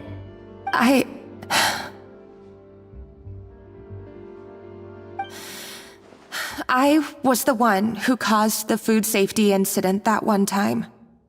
Food safety? Wait, you mean the Lumaline incident? So you procured the contaminated ingredients? I think so.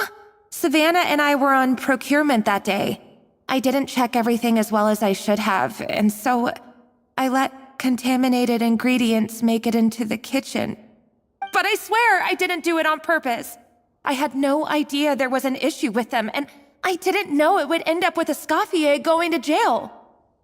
But the last thing I expected was for Savannah to use it as leverage to blackmail me with... This is crazy! So Savannah pressured you into sabotaging Escoffier's cake by threatening to expose your secret if you didn't? I know, it's terrible. I'm so sorry. I was so scared. The thought of Chef Escoffier finding out that I put her in jail, it made me freeze up with fear. I thought Escoffier would hate my guts if she ever found out, and yet somehow that's ended up in me doing something even worse.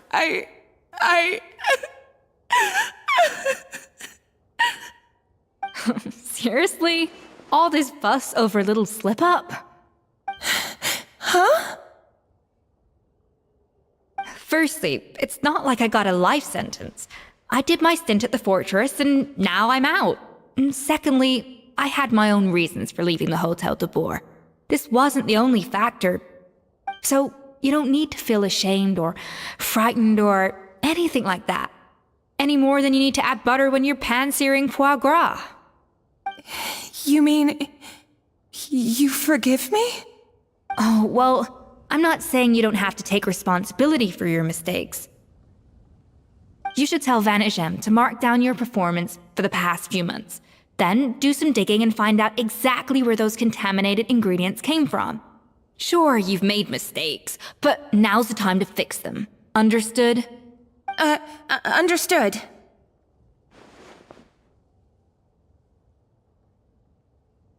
Good. Now, back to Savannah.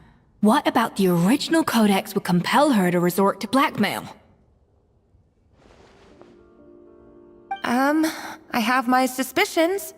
Not that I've got any proof to back them up, though. Ugh. What happened to me? I've overheard some customers murmuring about how the Hotel de Boer hasn't been the same since Escoffier left. They think our menu doesn't taste like it used to, especially our signature items.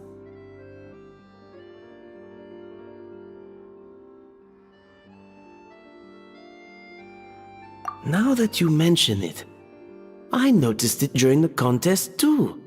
I couldn't put my finger on it, but the flavor seems subtly different from how it used to be.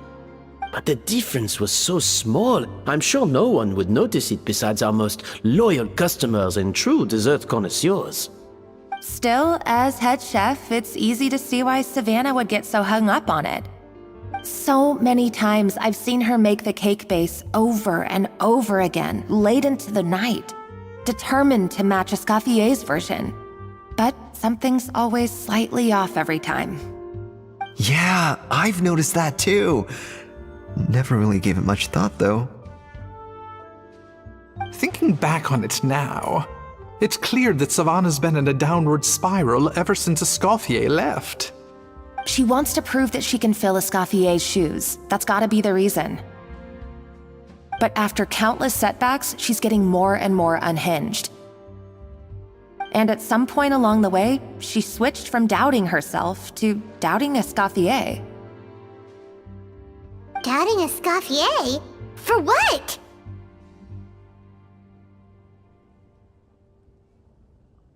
Yeah, it would explain why she was bent on getting the original at any cost. She must have thought Escoffier purposely omitted key details from her recipes when she copied them out. Also, she could retain her place as the #1 chef in Fontaine, the only one privy to all the secrets of the trade. Oh, for goodness sake. What a stupid idea. Of course. Then she finally got the codex only to discover that the secret recipes she's been pining for don't exist at all. Seeing how utterly wrong she was must have been a real shock to the system. It probably brought up everything at once. It overwhelmed her, and she passed out. There's still one thing that doesn't make sense, though. If Savannah had the real recipe all along, how come it tasted different? She might not be on the same level as Escoffier, but surely after like 50 attempts, she'd get it right one of those times. You'd think so, but geniuses like Escoffier are in a league of their own.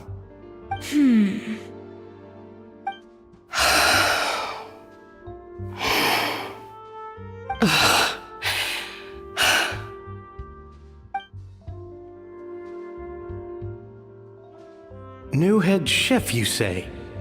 What's her name? I don't think I've heard of her before. I wonder, can the Hotel de Boer keep its edge without Escoffier at the helm?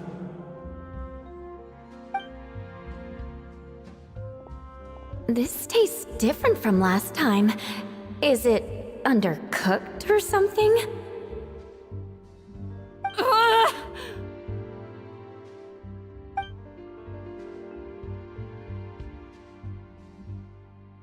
Take this. It's a copy of the Codex de Boer. From now on, you will be its keeper. Don't listen to the doubters. If I say you can do it, then you can do it. Even if you don't believe in yourself, at least believe in me. Hey, did you hear me? Once I'm gone, the restaurant is all yours.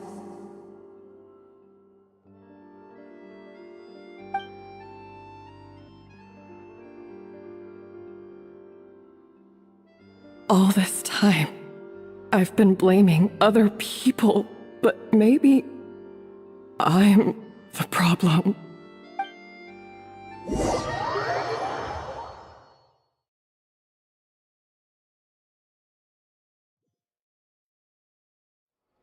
I sincerely apologize for putting everyone out.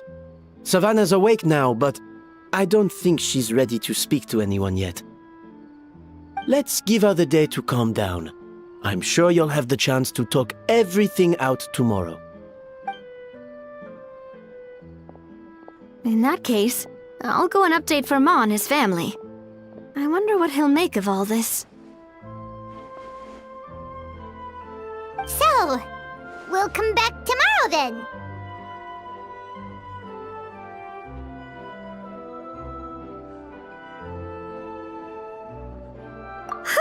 That was a long day. I think I've earned myself a sweet treat when I get back home. macarons? Or are you gonna switch it up this time?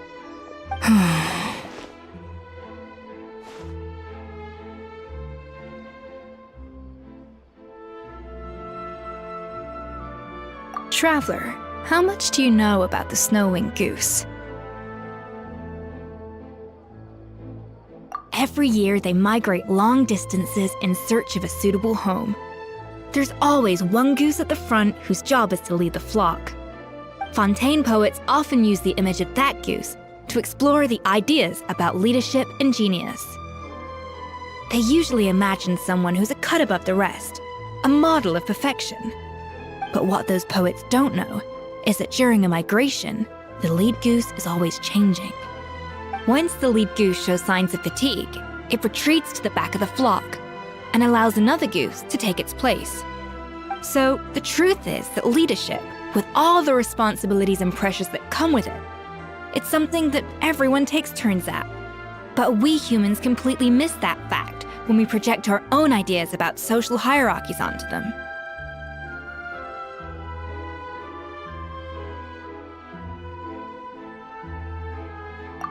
I guess what I'm saying is, I don't buy into this notion that there's some sort of gulf between normal and genius. Cooking is a science, not magic. Given the same ingredients, same recipe, and same environment, I see no reason why two different people shouldn't be able to create the exact same dish. Of course, some people have a more sensitive palate than others, and some people are just born bolder or more conscientious. But these are all variables that can be accounted for with time and practice. I'd have no reason to expect so much from others if I believed that perfection can only come from the hands of a genius. The only reason I hold people to high standards is because, well, I believe they're capable of greatness.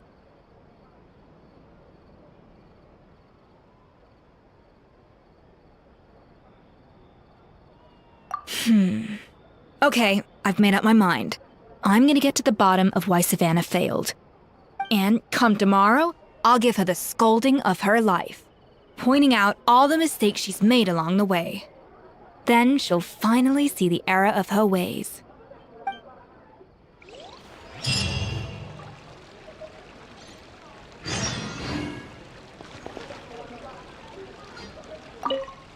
Thank you for your words of encouragement. I'm gonna head to the Hotel de Boer and spend the night investigating. I guess I'll see you tomorrow. Genius? Calling someone a genius is just another way of saying I'm too lazy to figure out how I need to improve. It's a defeatist attitude and I won't stand for it.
Why are we here so early? Our meeting with Van de Gem isn't for a while.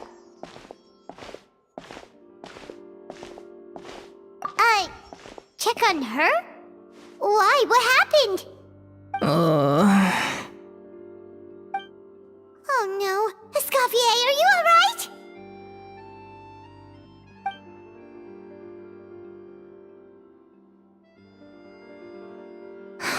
I'm fine. Just need to get some more coffee in me. Huh? What happened to my coffee? Did I really drink it all?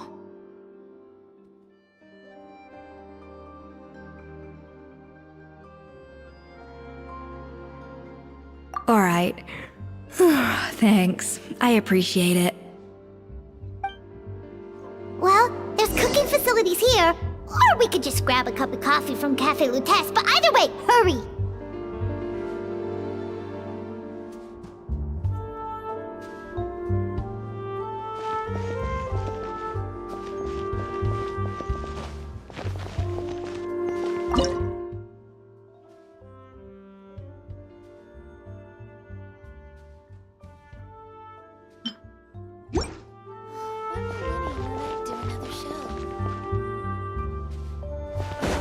I'm so annoyed.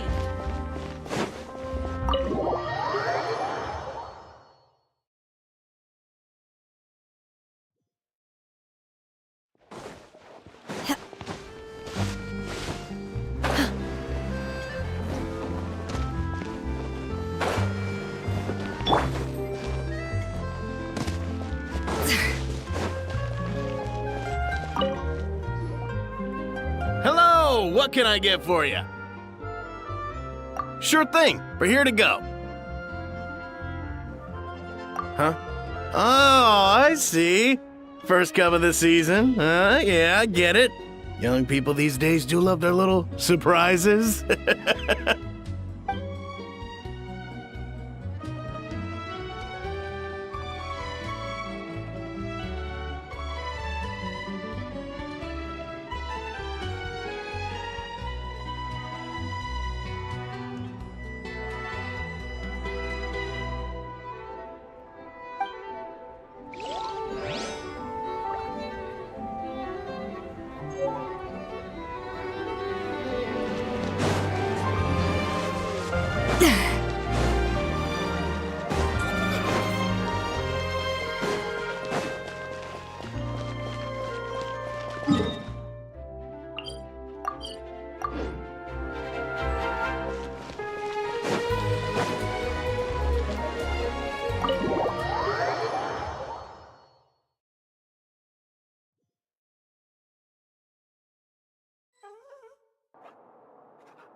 Coffee.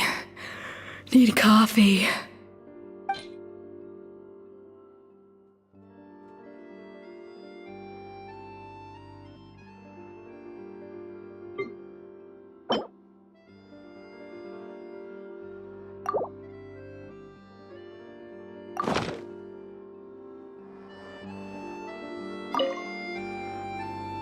Coffee. Need coffee.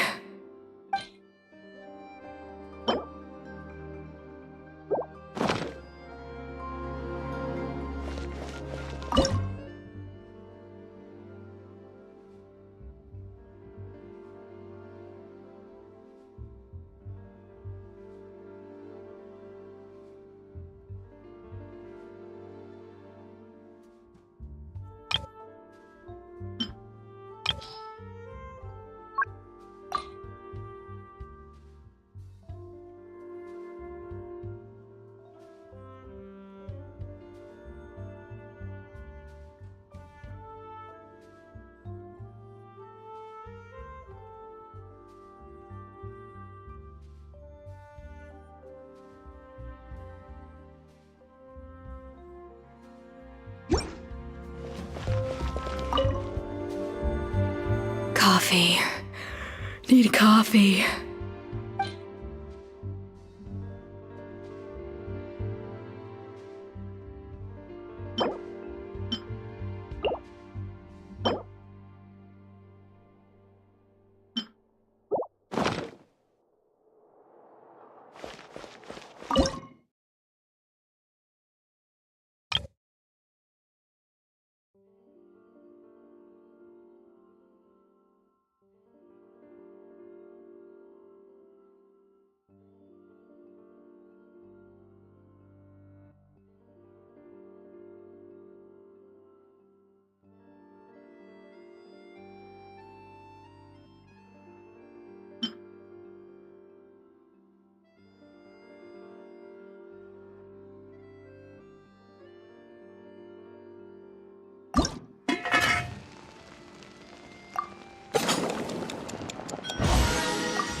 Coffee.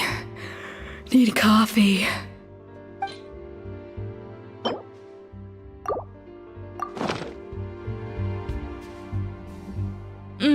Strong, bitter coffee beans, transformed through expert brewing and balanced perfectly with rich, creamy steam milk.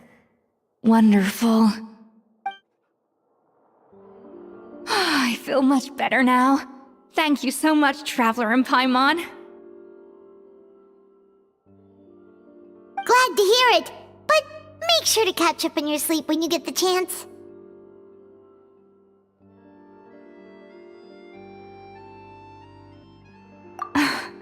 I think I figured out where the problem lies.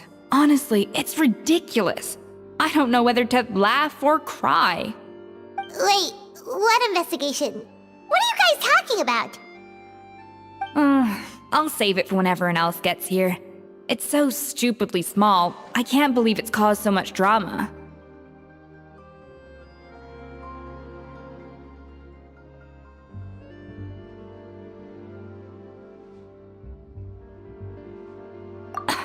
Yes, except my failures were stepping stones to success.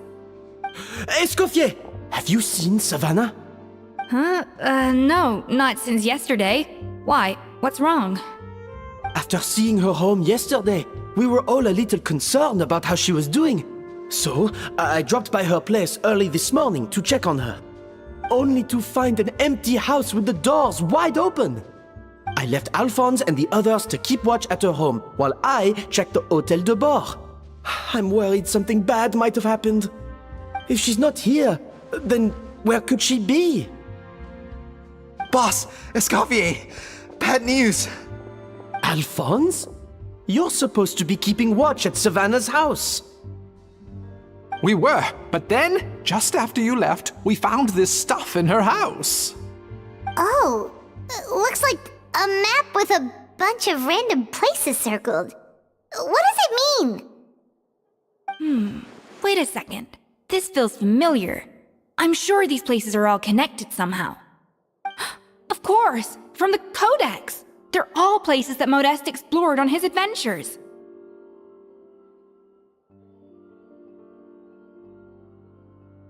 Yeah, but I don't understand.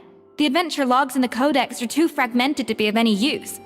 How come this map shows all the missing details? The Codex de Bord?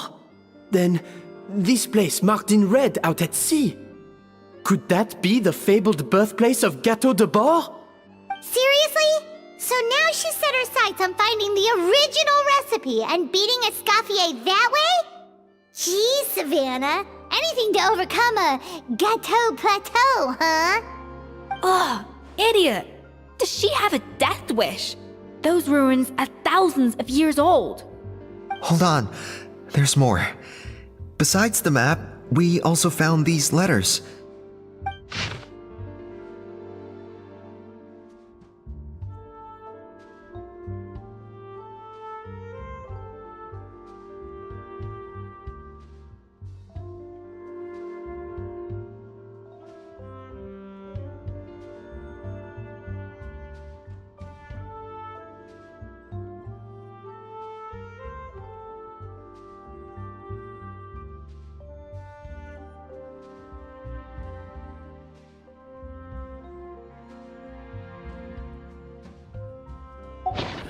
It was you. You let the Lumaline through, didn't you? It sounds like a threat letter. Does this mean that Savannah was responsible for the safety incident? And not Monica after all? Retrieve the Codex by any means necessary. So the cooking contest and the cheating. Someone else was behind her pulling the strings?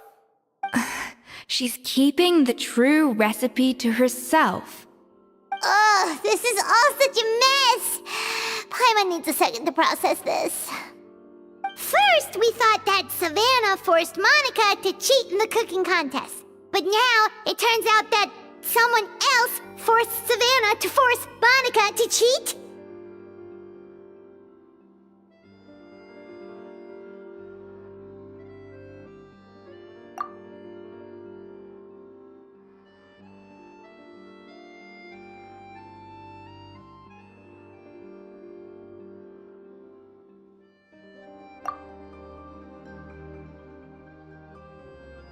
You're finally here. Of course. I should have put 2 and 2 together as soon as I read your threat letter. The food safety incident, the demand for a cooking contest, the instruction to blackmail Monica, even the suggestion that Escoffier was keeping secrets from me. It was all part of your grand plan, wasn't it, Monica?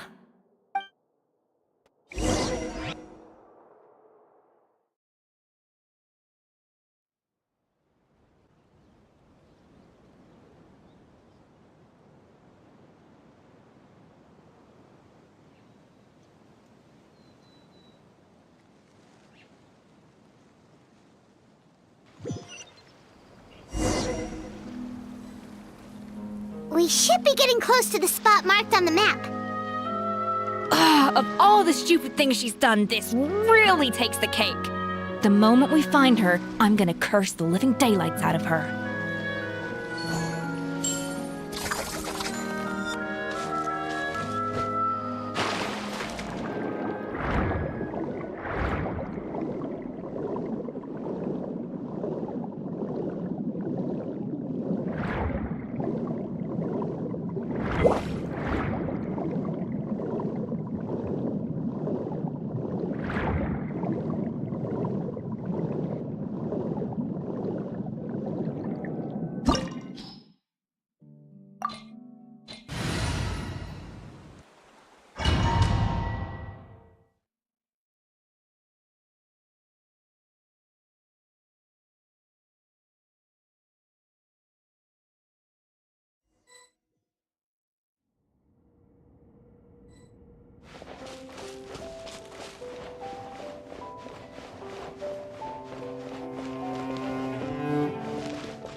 This looks like an underwater restaurant, doesn't it?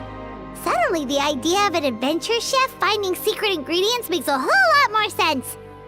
I think Modest's codex mentioned this place. A public bath from the time of Remoria. So yeah, definitely the kind of place that would have served food and drinks. Huh? Some blubber beasts have come to join the party? How did they get here?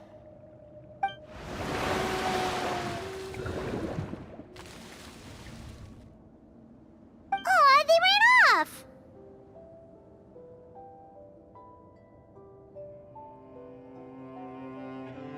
That could be easier said than done. Something's blocking the entrance. Well, did Modeste mention it in his adventure logs by any chance? They must have gotten through somehow. Good point. Yes, that's right. It's coming back to me now. We prepared a banquet for our shy little guests, and as the food flowed away on the current, they broke into a joyous chorus, and the path opened to us. We have to feed the blubber beasts? With what? There's nothing here besides rocks, romaritime flowers, and lumitoile. See, this is why you should always bring snacks. You never know when you're gonna need them. Now we have to head all the way back to shore and grab some. There is no time for that. Romaritime flowers and lumitoile will have to do. They may not look appetizing to us, but who knows? They could be blubber beast delicacies. Wait, we're seriously gonna try this?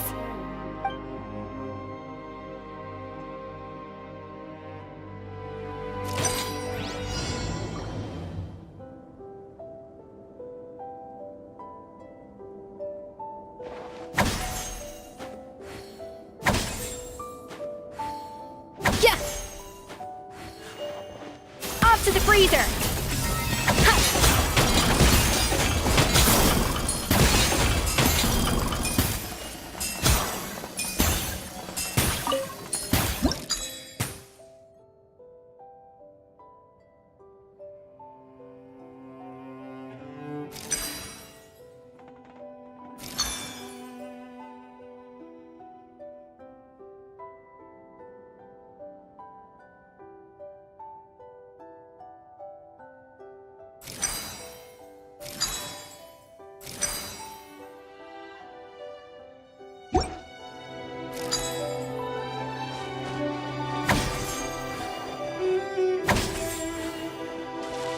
Dash of frosting!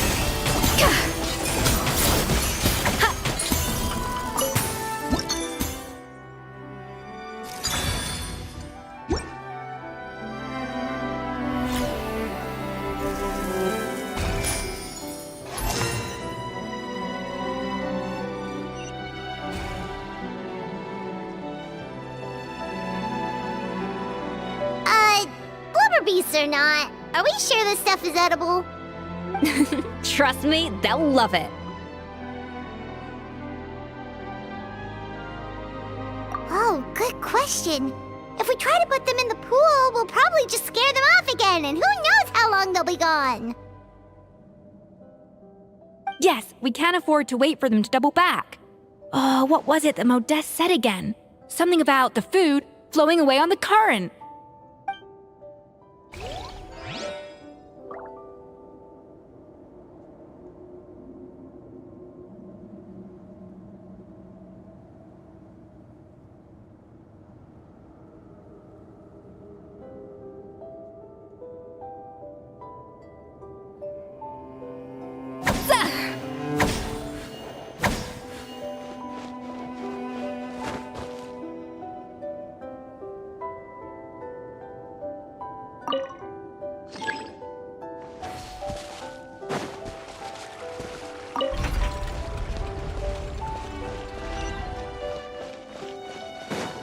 Hey, be careful! Scare them off too much and they might not come back again. The tracks turned back again. Oh, so annoying.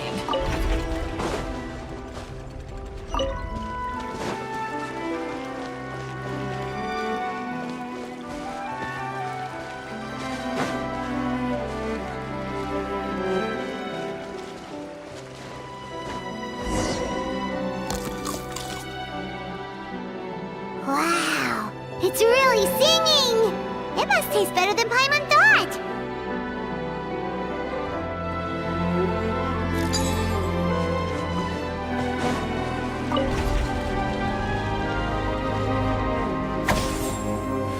Yeah! Ha! Yeah! Off to the freezer! Zah! Shah!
Hey, it's open!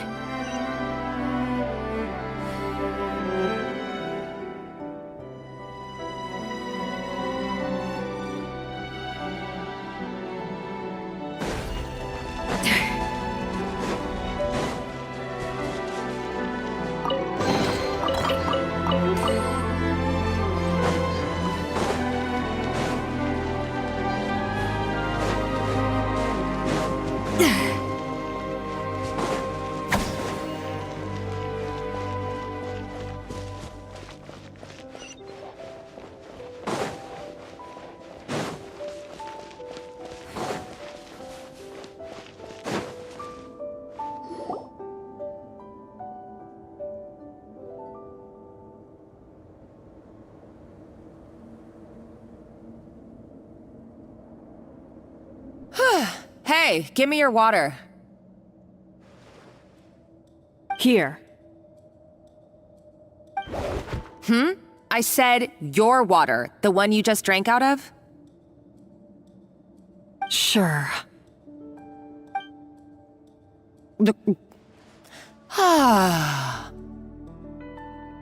All those years slaving away under Escoffier, and then you. Today, it's finally paying off. Not only have I found the ruin that Savelli kept hidden, but I also get to boss you around like my little lapdog. Hey, go scout ahead for me. If we need to do any more blast tunneling, I want to know where to lay the explosives. Did you not hear me? Get going. Why don't you do it yourself?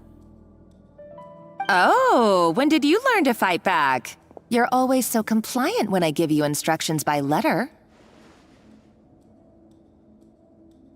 That's because you threatened to expose me for the Lumiline incident. I swear, if I'd known what you were planning, I'd never have... Ha!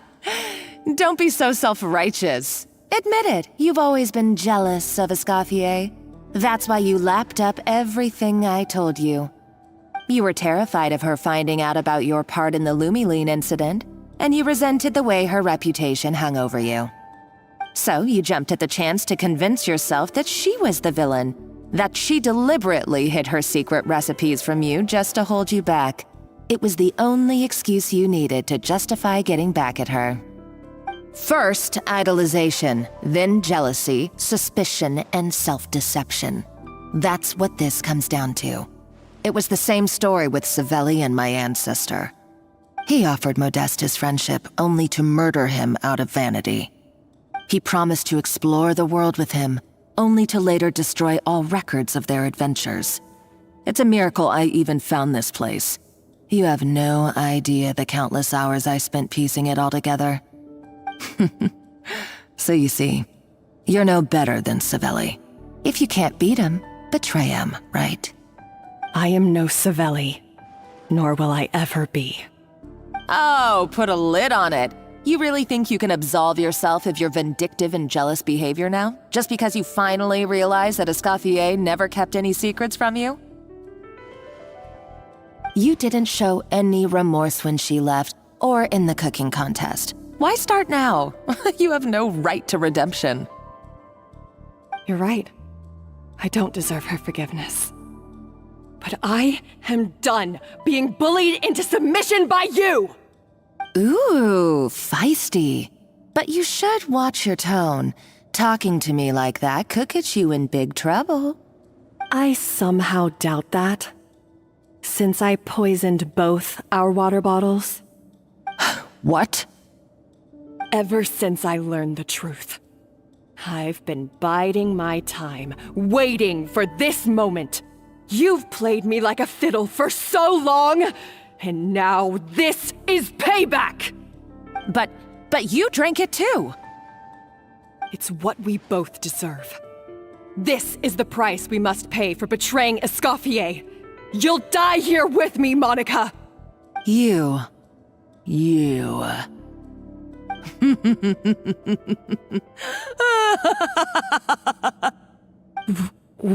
What's so funny? Oh, you're too much.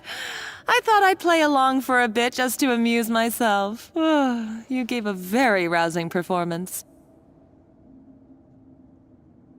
I saw your dumb plan a mile off. There's no poison in these bottles, just clean, fresh water. No. Revenge is a dish best served cold, you know. Did you really think your half-baked plot would fool me? You're a lousy chef, and you make a lousy villain, too. A complete waste of space. No wonder you never amounted to anything. Everything I ever did was a failure. And now, I failed again, for the last time. Hey, why don't you try your hand at being a comedian in your next life? You got a good laugh out of me. But now the show's over. You should have just done like I asked, Savannah. All I wanted you to do was scout the ruins for me. But you had your chance, and now it's time to say goodbye. Stop right there! Let her go, Monica! We've got you surrounded! Escoffier? Ugh, looks like I'll have to keep you around for a little longer. You can't! Stay back if you want her alive! Escoffier and the Traveler. I can't take you both on in combat, but if you so much as flinch, I can end Savannah's life in a heartbeat. Monica, what are you hoping to achieve by this? You're about to commit murder, and for what? A recipe? A recipe? You chefs are all blinded by your myopic focus on kitchen affairs. Well, some of us actually have bigger fish to fry. Modeste had a secret. The truth behind his so-called genius, the je ne sais quoi factor in his Gâteau de Bourg, and it's right here in these ruins. Are you serious? You're here because of a Gâteau de Bourg obsession? You've gone completely mad! I couldn't care less about the cake itself. No, the real treasure is the secret ingredient that Modeste sourced from these ruins. He and Savelli were fools. A priceless treasure of Remoria in the palms of their hands, and they thought, ooh, this would go great in our cake mix. We're talking about a powerful stimulant that also sharpens the senses. That's no cooking ingredient. It's a groundbreaking drug. That's right, I've done my research. It was a drug that Remoria developed for their war machine. I could make a killing by selling it to the treasure hoarders or the Fatui. Will you listen to yourself? You're completely delusional. My eyes are wide open. Just wait till I get my hands on this treasure. You'll see what a fool you've been.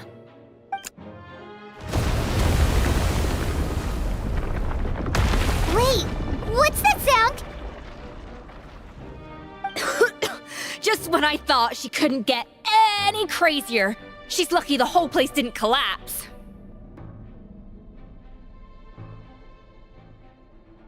Uh-oh, Savannah's gone too! Monica must have taken her. Oh, what a coward. She's only taken her hostage because she knows that she's no match for you.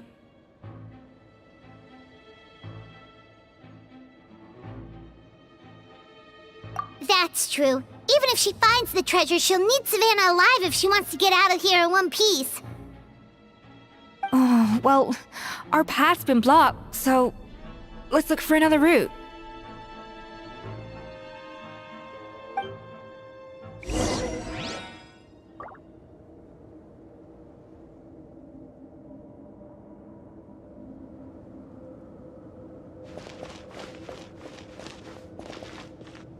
Yeah!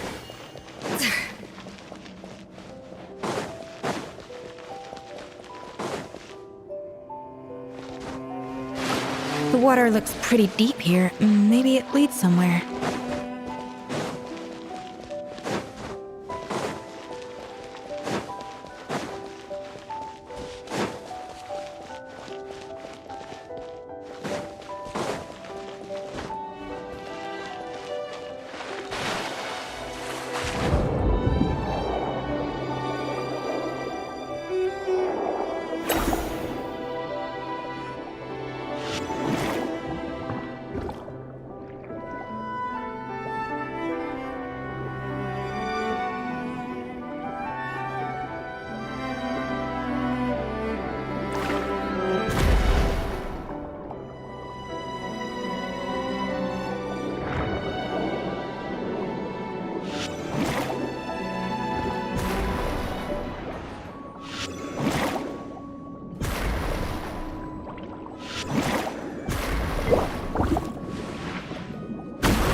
painfully awakened by the explosion just now.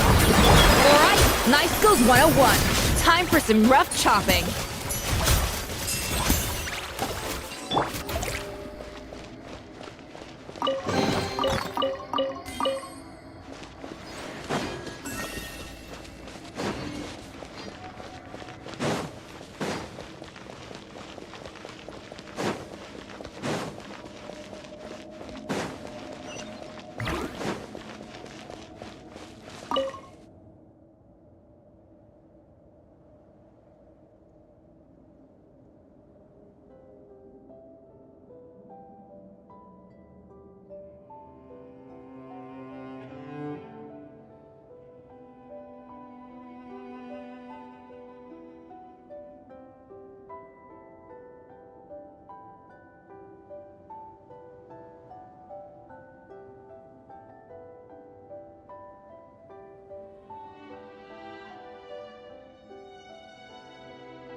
Another door?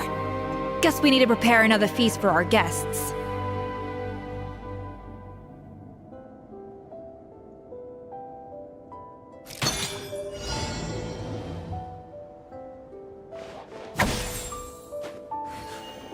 A dash of frosting! Yeah!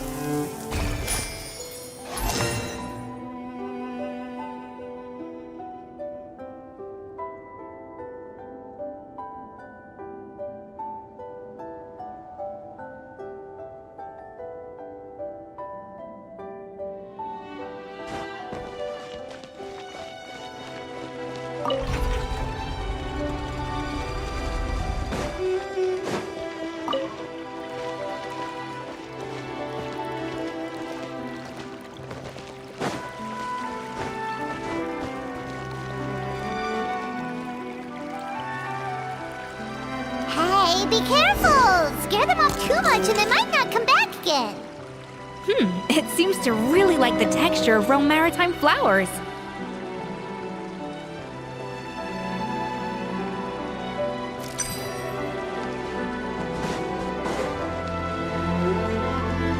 A little amuse-bouche! Yeah! Yeah!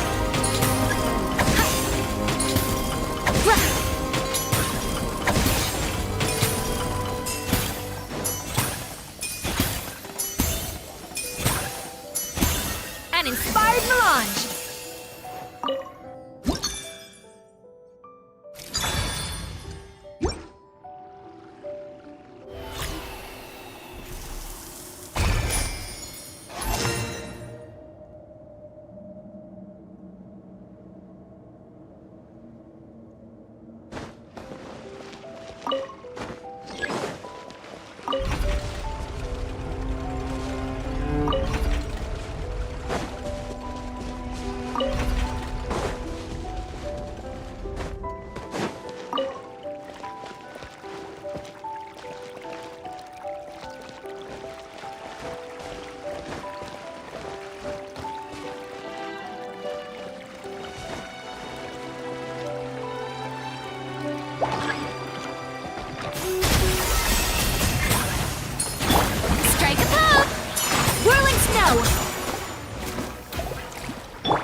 never knew you could process Lumitwol like that.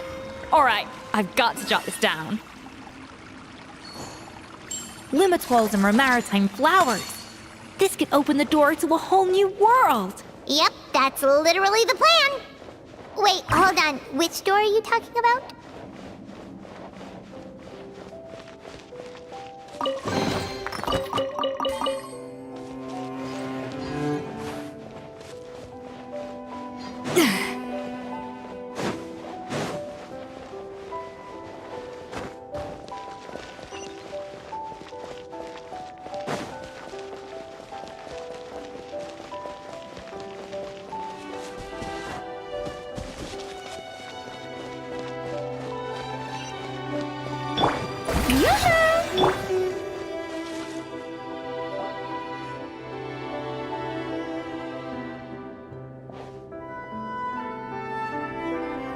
That's strange.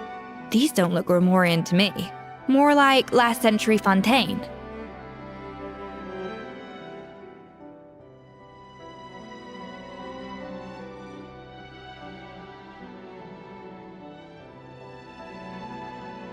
Adventurers from last century Fontaine, huh?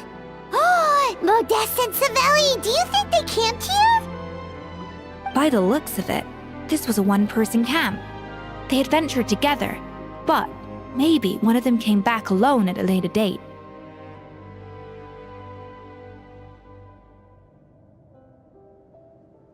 Huh, you really think so? Trust our adventurers' instincts. We're pros at this stuff, just like you're a pro in the kitchen.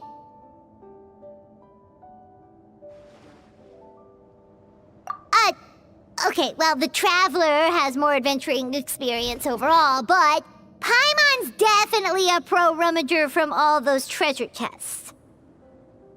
Darn it! Paimon was just about to show off her rummaging skills!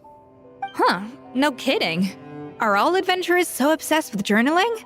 I mean, I guess I take a lot of notes when I'm cooking as well, but I thought that was just me. Anyway, let's find out who was here. It's been years since I've last visited these ruins. It's exactly the way I remember it. This place probably hasn't changed in millennia. Sadly, up above, on dry land, everything has changed. The treasure of Grimoire. That's what we used to call it. Modeste was right about its potential. It turned Gâteau de Bourg into a national sensation. Our limited stock of the substance meant that the gâteau could only be produced on a small scale, but this only drove up the popularity all the more. Modeste was right about that too. He predicted all of it. He was praised as a genius, while I, as the one person who'd ever disagreed with him, was labeled a talentless fool. Modeste tried his best to console me, but I knew better than anyone just how great the gulf was between us. Our conversations grew scarce, and we saw less and less of each other. I didn't fight it. He had new friends and a career of his own. Why invite further disdain by inserting myself where I did not belong? I told myself that maybe one day, when I finally created a masterpiece of my own, I'd be able to face him without shame. Or maybe one day, when I've put these feelings of self-loathing behind me, I'd be able to ask him with a smile on my face, how about we go on one more adventure, for old time's sake? Unfortunately, that day will never come. So it was Savelli.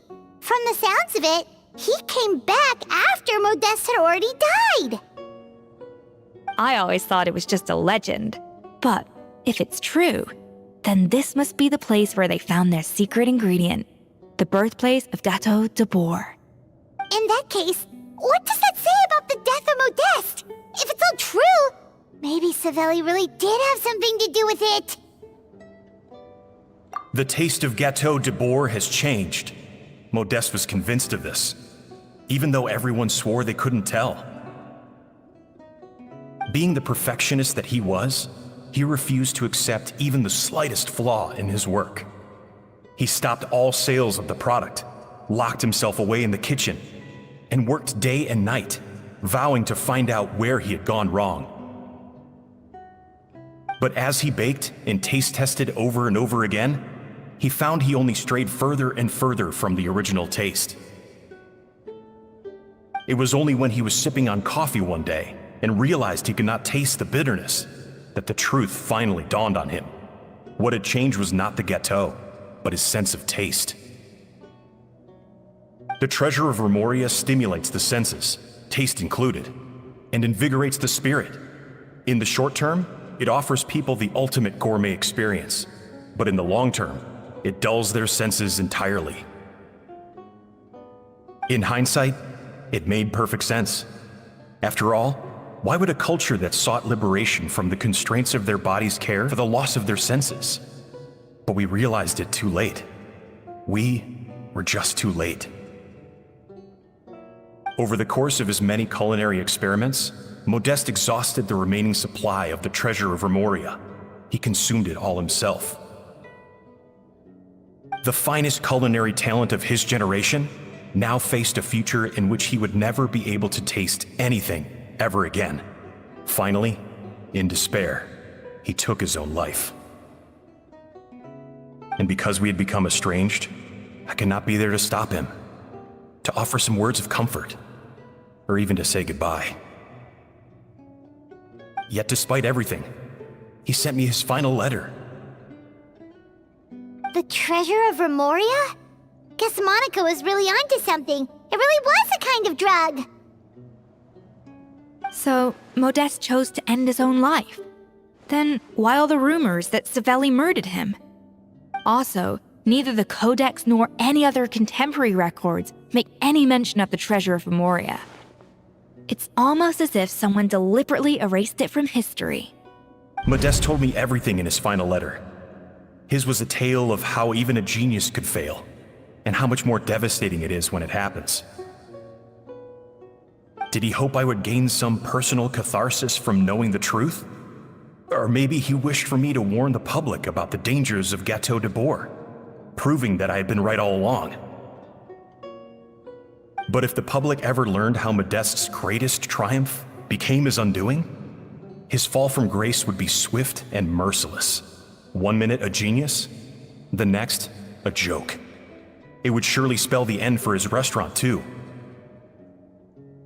What would be his legacy then? How would future generations view everything we built together? I fear the scorn I have faced these last years would pale in comparison to the scorn shown to him by the history books. I cannot let that come to pass. I will do what I must to protect his name. It will mean tampering with his notes to remove the damning details, leaving mere fragments of our story behind. It may lead his family to suspect me of having a hand in his demise. But if that's the price of destroying all evidence of my crimes, then so be it. I would rather the world believe a tale of genius and jealousy than see his reputation in tatters.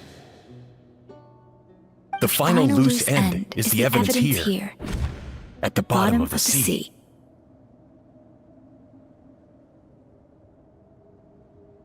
Huh? What's wrong? Didn't we say Savannah should be safe for now? So we thought, but if Monica finds out what happened to the treasure, there's no telling what she might do.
So this is a day in the life of the traveler.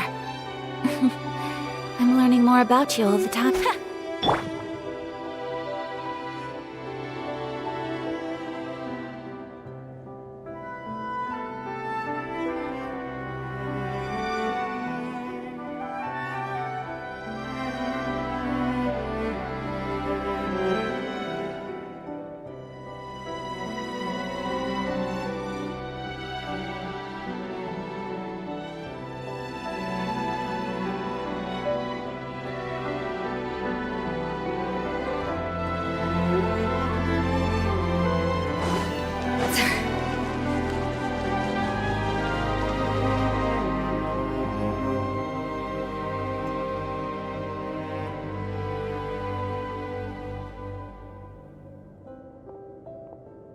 The treasure of Remoria.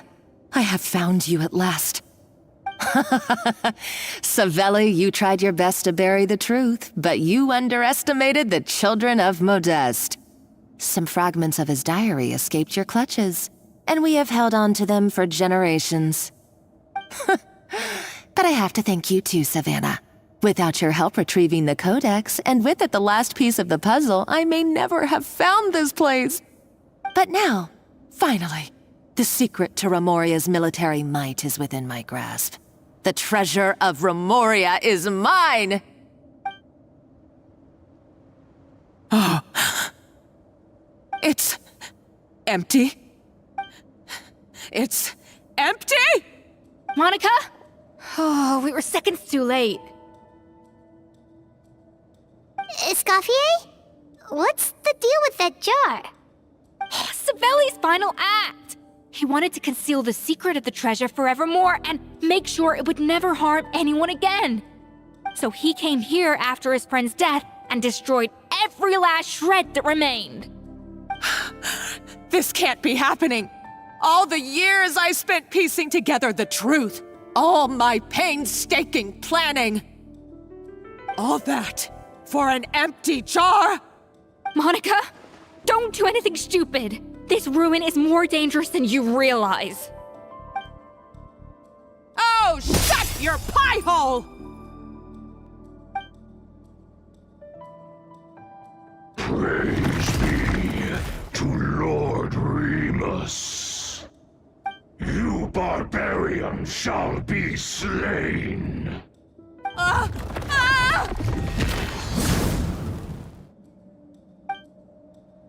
She's a nutcase!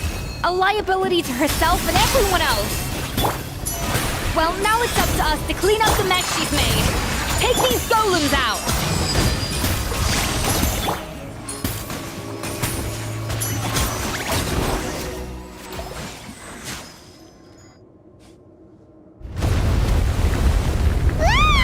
Why is this place still shaking?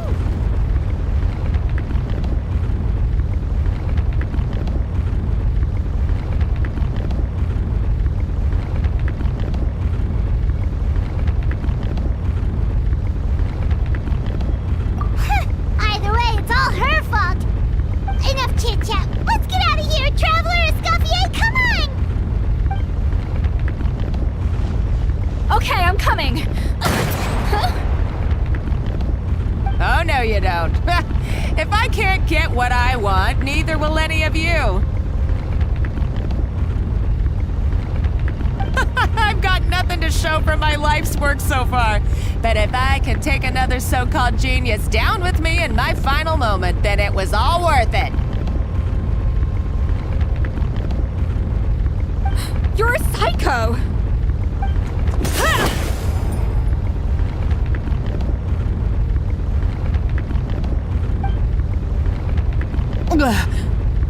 Savannah? When did you wake up?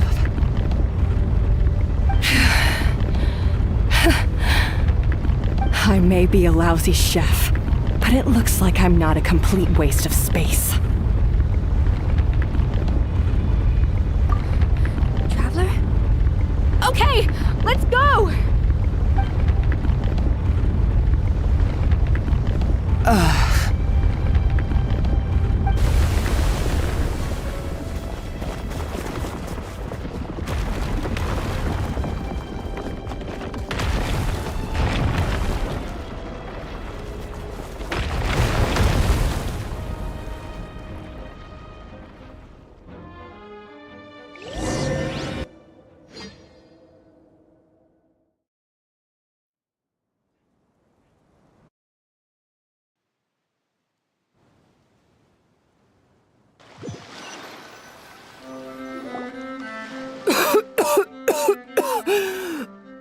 Escoffier!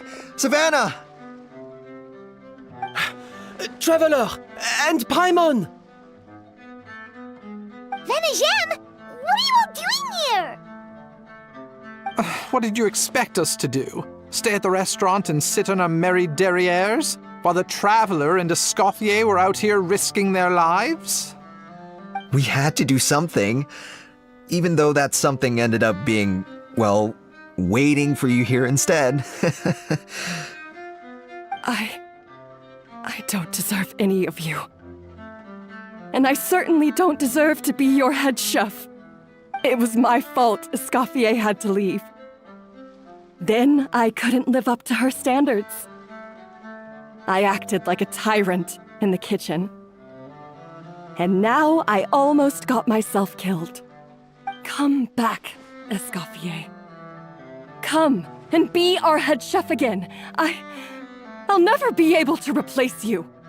Okay, so everything I said to you the day I left, it just went in one ear and out the other? Huh? Sorry, I was kinda in my own head at the time. All I could think about was the Lumiline situation. What was it you said again? Forget it. It doesn't matter. Anyway, I didn't leave this job because of you.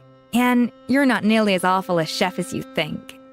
If you were that bad, why would all your staff show up here for you?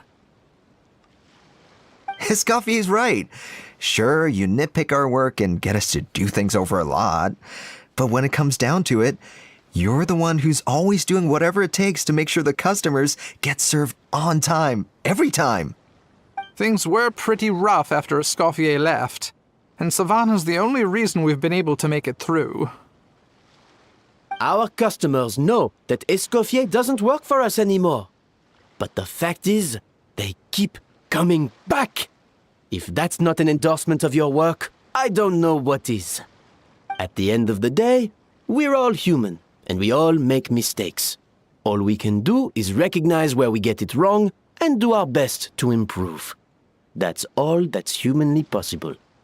No, I get what you're saying, but what I did to Firmont and to Escoffier, it's unforgivable.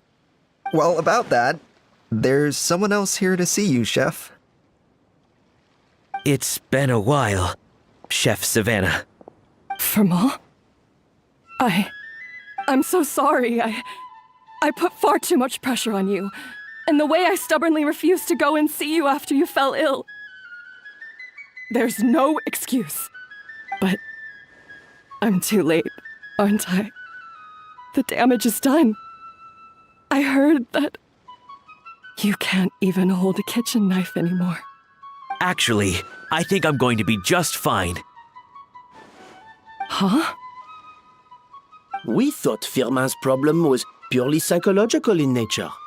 But after the threat letter came to light, it got Firmin thinking. And then he remembered the tea that Monica used to give him every night. And as it turns out, she was lacing it with Lumiline the whole time. No way! Doesn't that cause nerve damage? It can. High doses pose a risk of serious nervous and sensory complications. But if you calculate the dosage carefully, you can control the extent of its effects. A small dose might simply make a person more emotional, whether that means more fragile or more hot-tempered. No wonder it seemed like you'd lost your edge. I asked my friends at the Fontaine Research Institute about it. They said that with the low dose I was taking, the risks are pretty small. They also fixed me up with some meds and said I should recover in no time.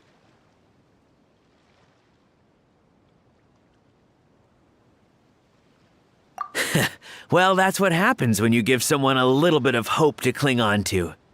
There's more. We believe that Firmin was likely not Monica's only victim. You mean she poisoned me too? Oh, so that's why Savannah's been so irritable this whole time! Let's not be too quick to blame everything on the Lumiline. That stuff can only amplify what's already there. So tasty food will seem like the most delicious thing in the world, while food you don't particularly care for will become utterly revolting. So you better make sure you reflect on your behavior and apologize to every single person you've wronged. I will. I'm sorry. There's still one question that's really bugging me. Why is it that no matter what I do, my Gâteau de Bourg never tastes the same as yours? Is it just... is it because you're a genius and I'm not? It's because the heating element in your oven is broken, you silly goose. What? Huh?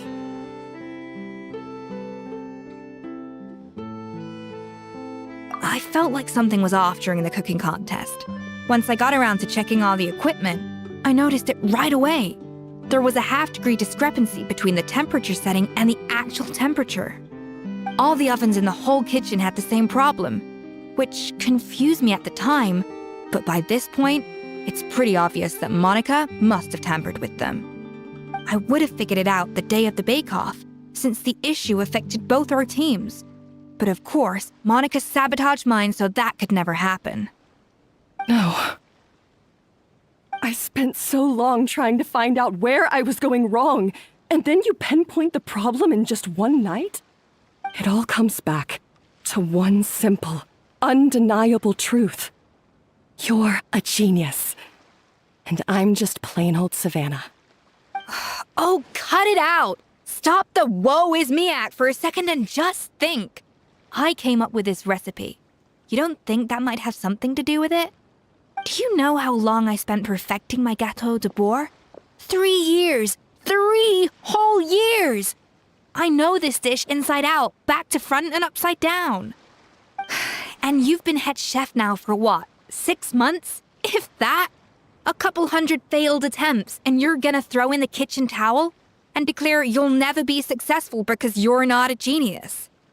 You clearly have no idea how many kitchen failures I've had under my belt, or just how long it took me to finally get my recipe to a level I was satisfied with. Genius or not, everyone makes mistakes. Modeste did, Savelli did, everyone does. You're only a lousy chef if you don't face up to your mistakes, learn from them, and then keep chipping away until you crack the problem once and for all. Surely you haven't forgotten all that. You were no lousy chef back when I handed you the reins. I haven't forgotten. And I'll make sure I never do. That's our head chef. Haha! Sounds like we won't need another changing of the guard in the Hôtel de Bord kitchen anytime soon. Huzzah! Aw, what a perfect ending to a crazy journey. Look how happy everyone is. So you got your mojo back now? Yeah. Thanks to you, Escoffier. In fact, no. Thanks to all of you. Aw, friends again. So nice to see them finally settle their beef.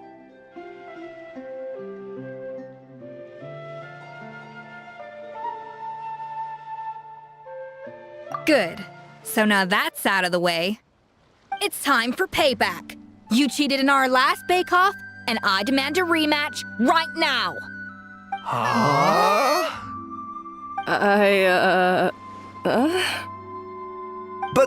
But that was mostly Monica's fault, wasn't it?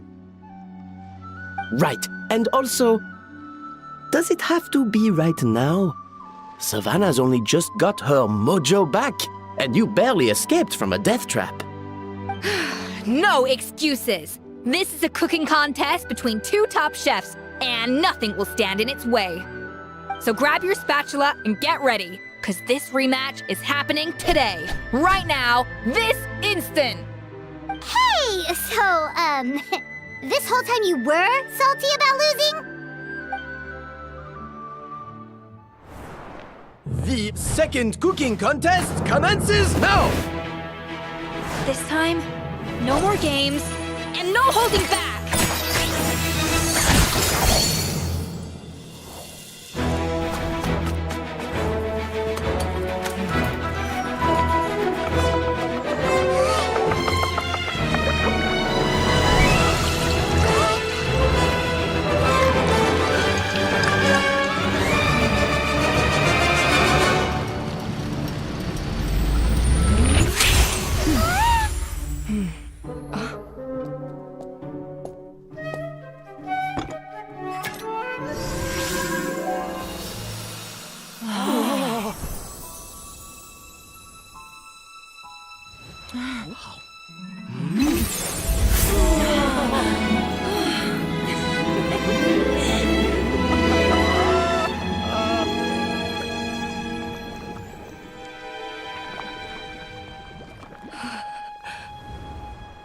I feel like I don't have the right to be here.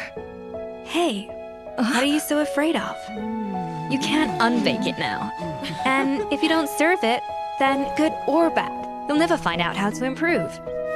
If you're too scared to fail, you'll never know what real success tastes like.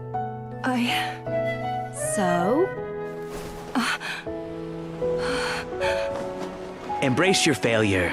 Taste it. Digest it. That's the way to success. I don't know. Sounds like it's easier said than done. I'll do it.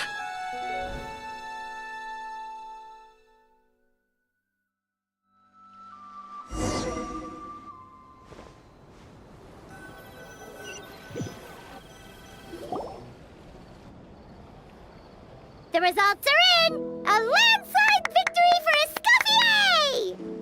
Escoffier! Quite rightly, too. Piece of cake.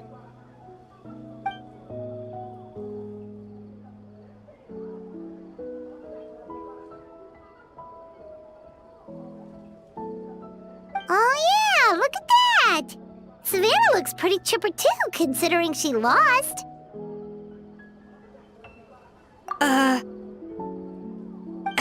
Now, where were we? Yes. Do you have any more questions for me after everything that's happened? I thought Navia would have filled you in.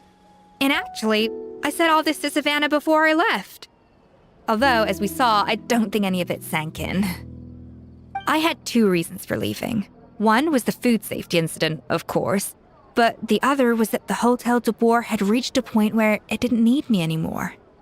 So I decided to step down and look for new opportunities to improve myself. Improve how? Well, a while back, I got to know a fellow chef from Liyue, and in her, I saw so many new possibilities. She has that same adventurous spirit that Modeste and Sibeli had in their youth. Slime mucus, lizard tails. With her, nothing's off the table. There's a whole world of new flavors out there waiting to be explored, hiding away in ingredients we overlook.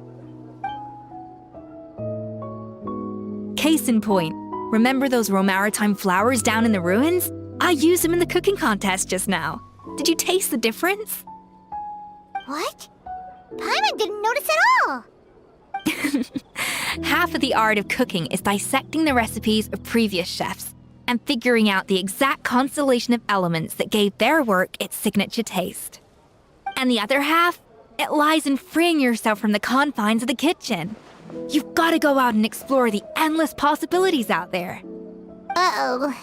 Paimon's suddenly not sure she wants to try your cooking anymore.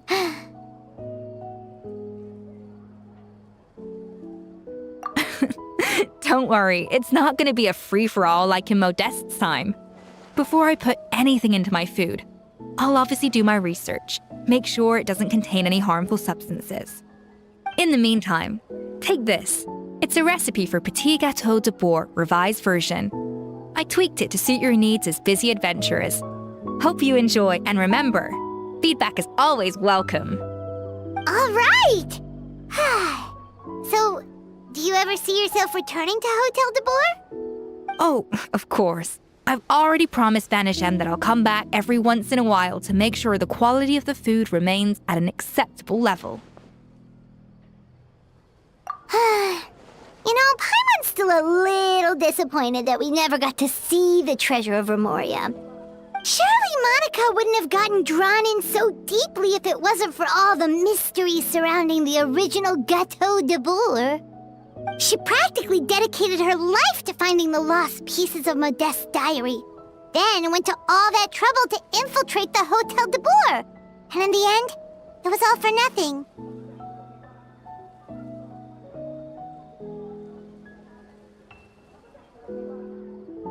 Since you mentioned the treasure, between Modeste's writings and what we saw in those ruins, I think I may have figured out the truth. The so-called treasure of Remoria was most likely a substance that the Remorians extracted from Lumitoiles, better known to us as Lumiline. Huh? So then, why all the hype back in the early days of Gâteau de Boer? Don't forget, it was a very different era. We could barely even refine sugar back then. So desserts were very much in their infancy. In a world of bland food, it's no wonder that the first thing to really excite people's taste buds took the world by storm. And as for the Lumiline, it may well have been somewhat valuable in ancient times. But these days, it's just another drug from the Fontaine Research Institute. Even if Savelli hadn't destroyed it all, I doubt it would be worth that much these days. So after all that, there was nothing in those ruins but worthless junk. Feels strange to say it, but Paimon almost feels sorry for Monica. She sacrificed it all only to get nothing in return. Hey! Huh? Navia? You just got back from that underwater ruin, right? Well, check it out. They ran a special issue. Did you see anything like this down there? Freshly unearthed from the ruins of Rumoria. A magnificent jar thought to be over 1,000 years old. Experts say it has immense artistic and historical value.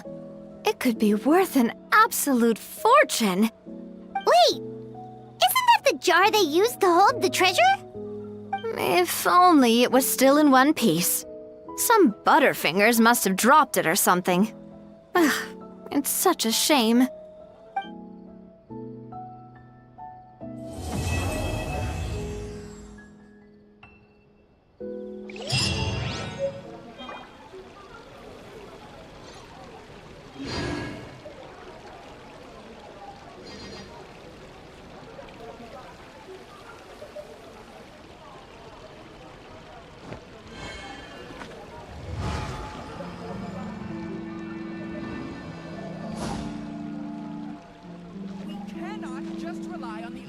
Self-cleaning ability.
Take a guess. You gotta find that balance between flavor and nutrition. I'll take a guess. Hey, Sarah, Sarah.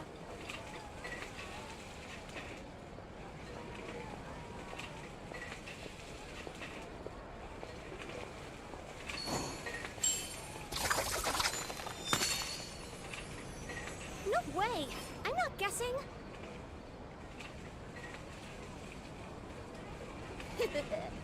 Take a guess.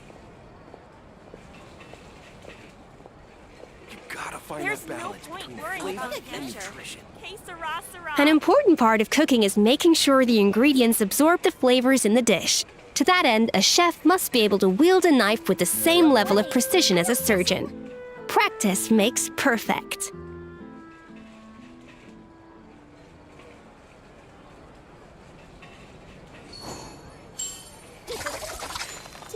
guess. You gotta find that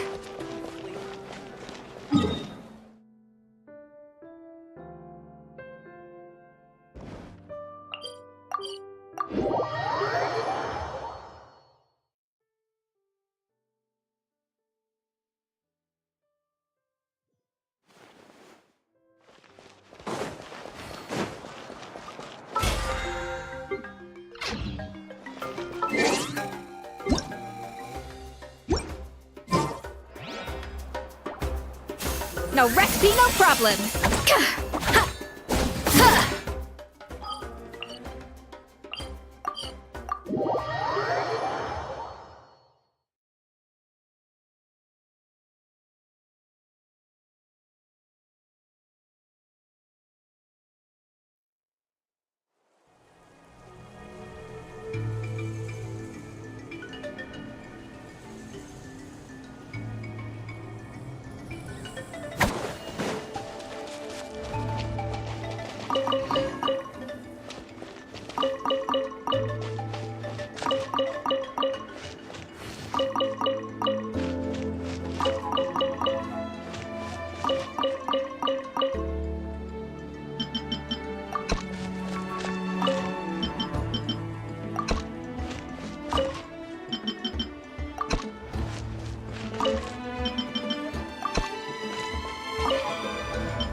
Shower me with praise!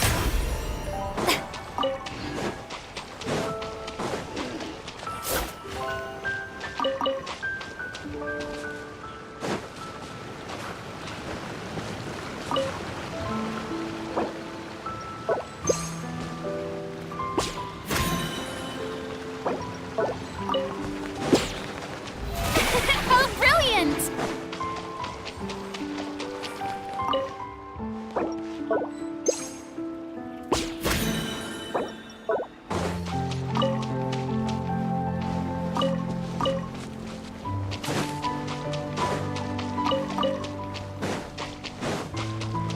May I present?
Tea parties are a must for the well-mannered. If you'd like to learn the proper etiquette, I'd be happy to teach you.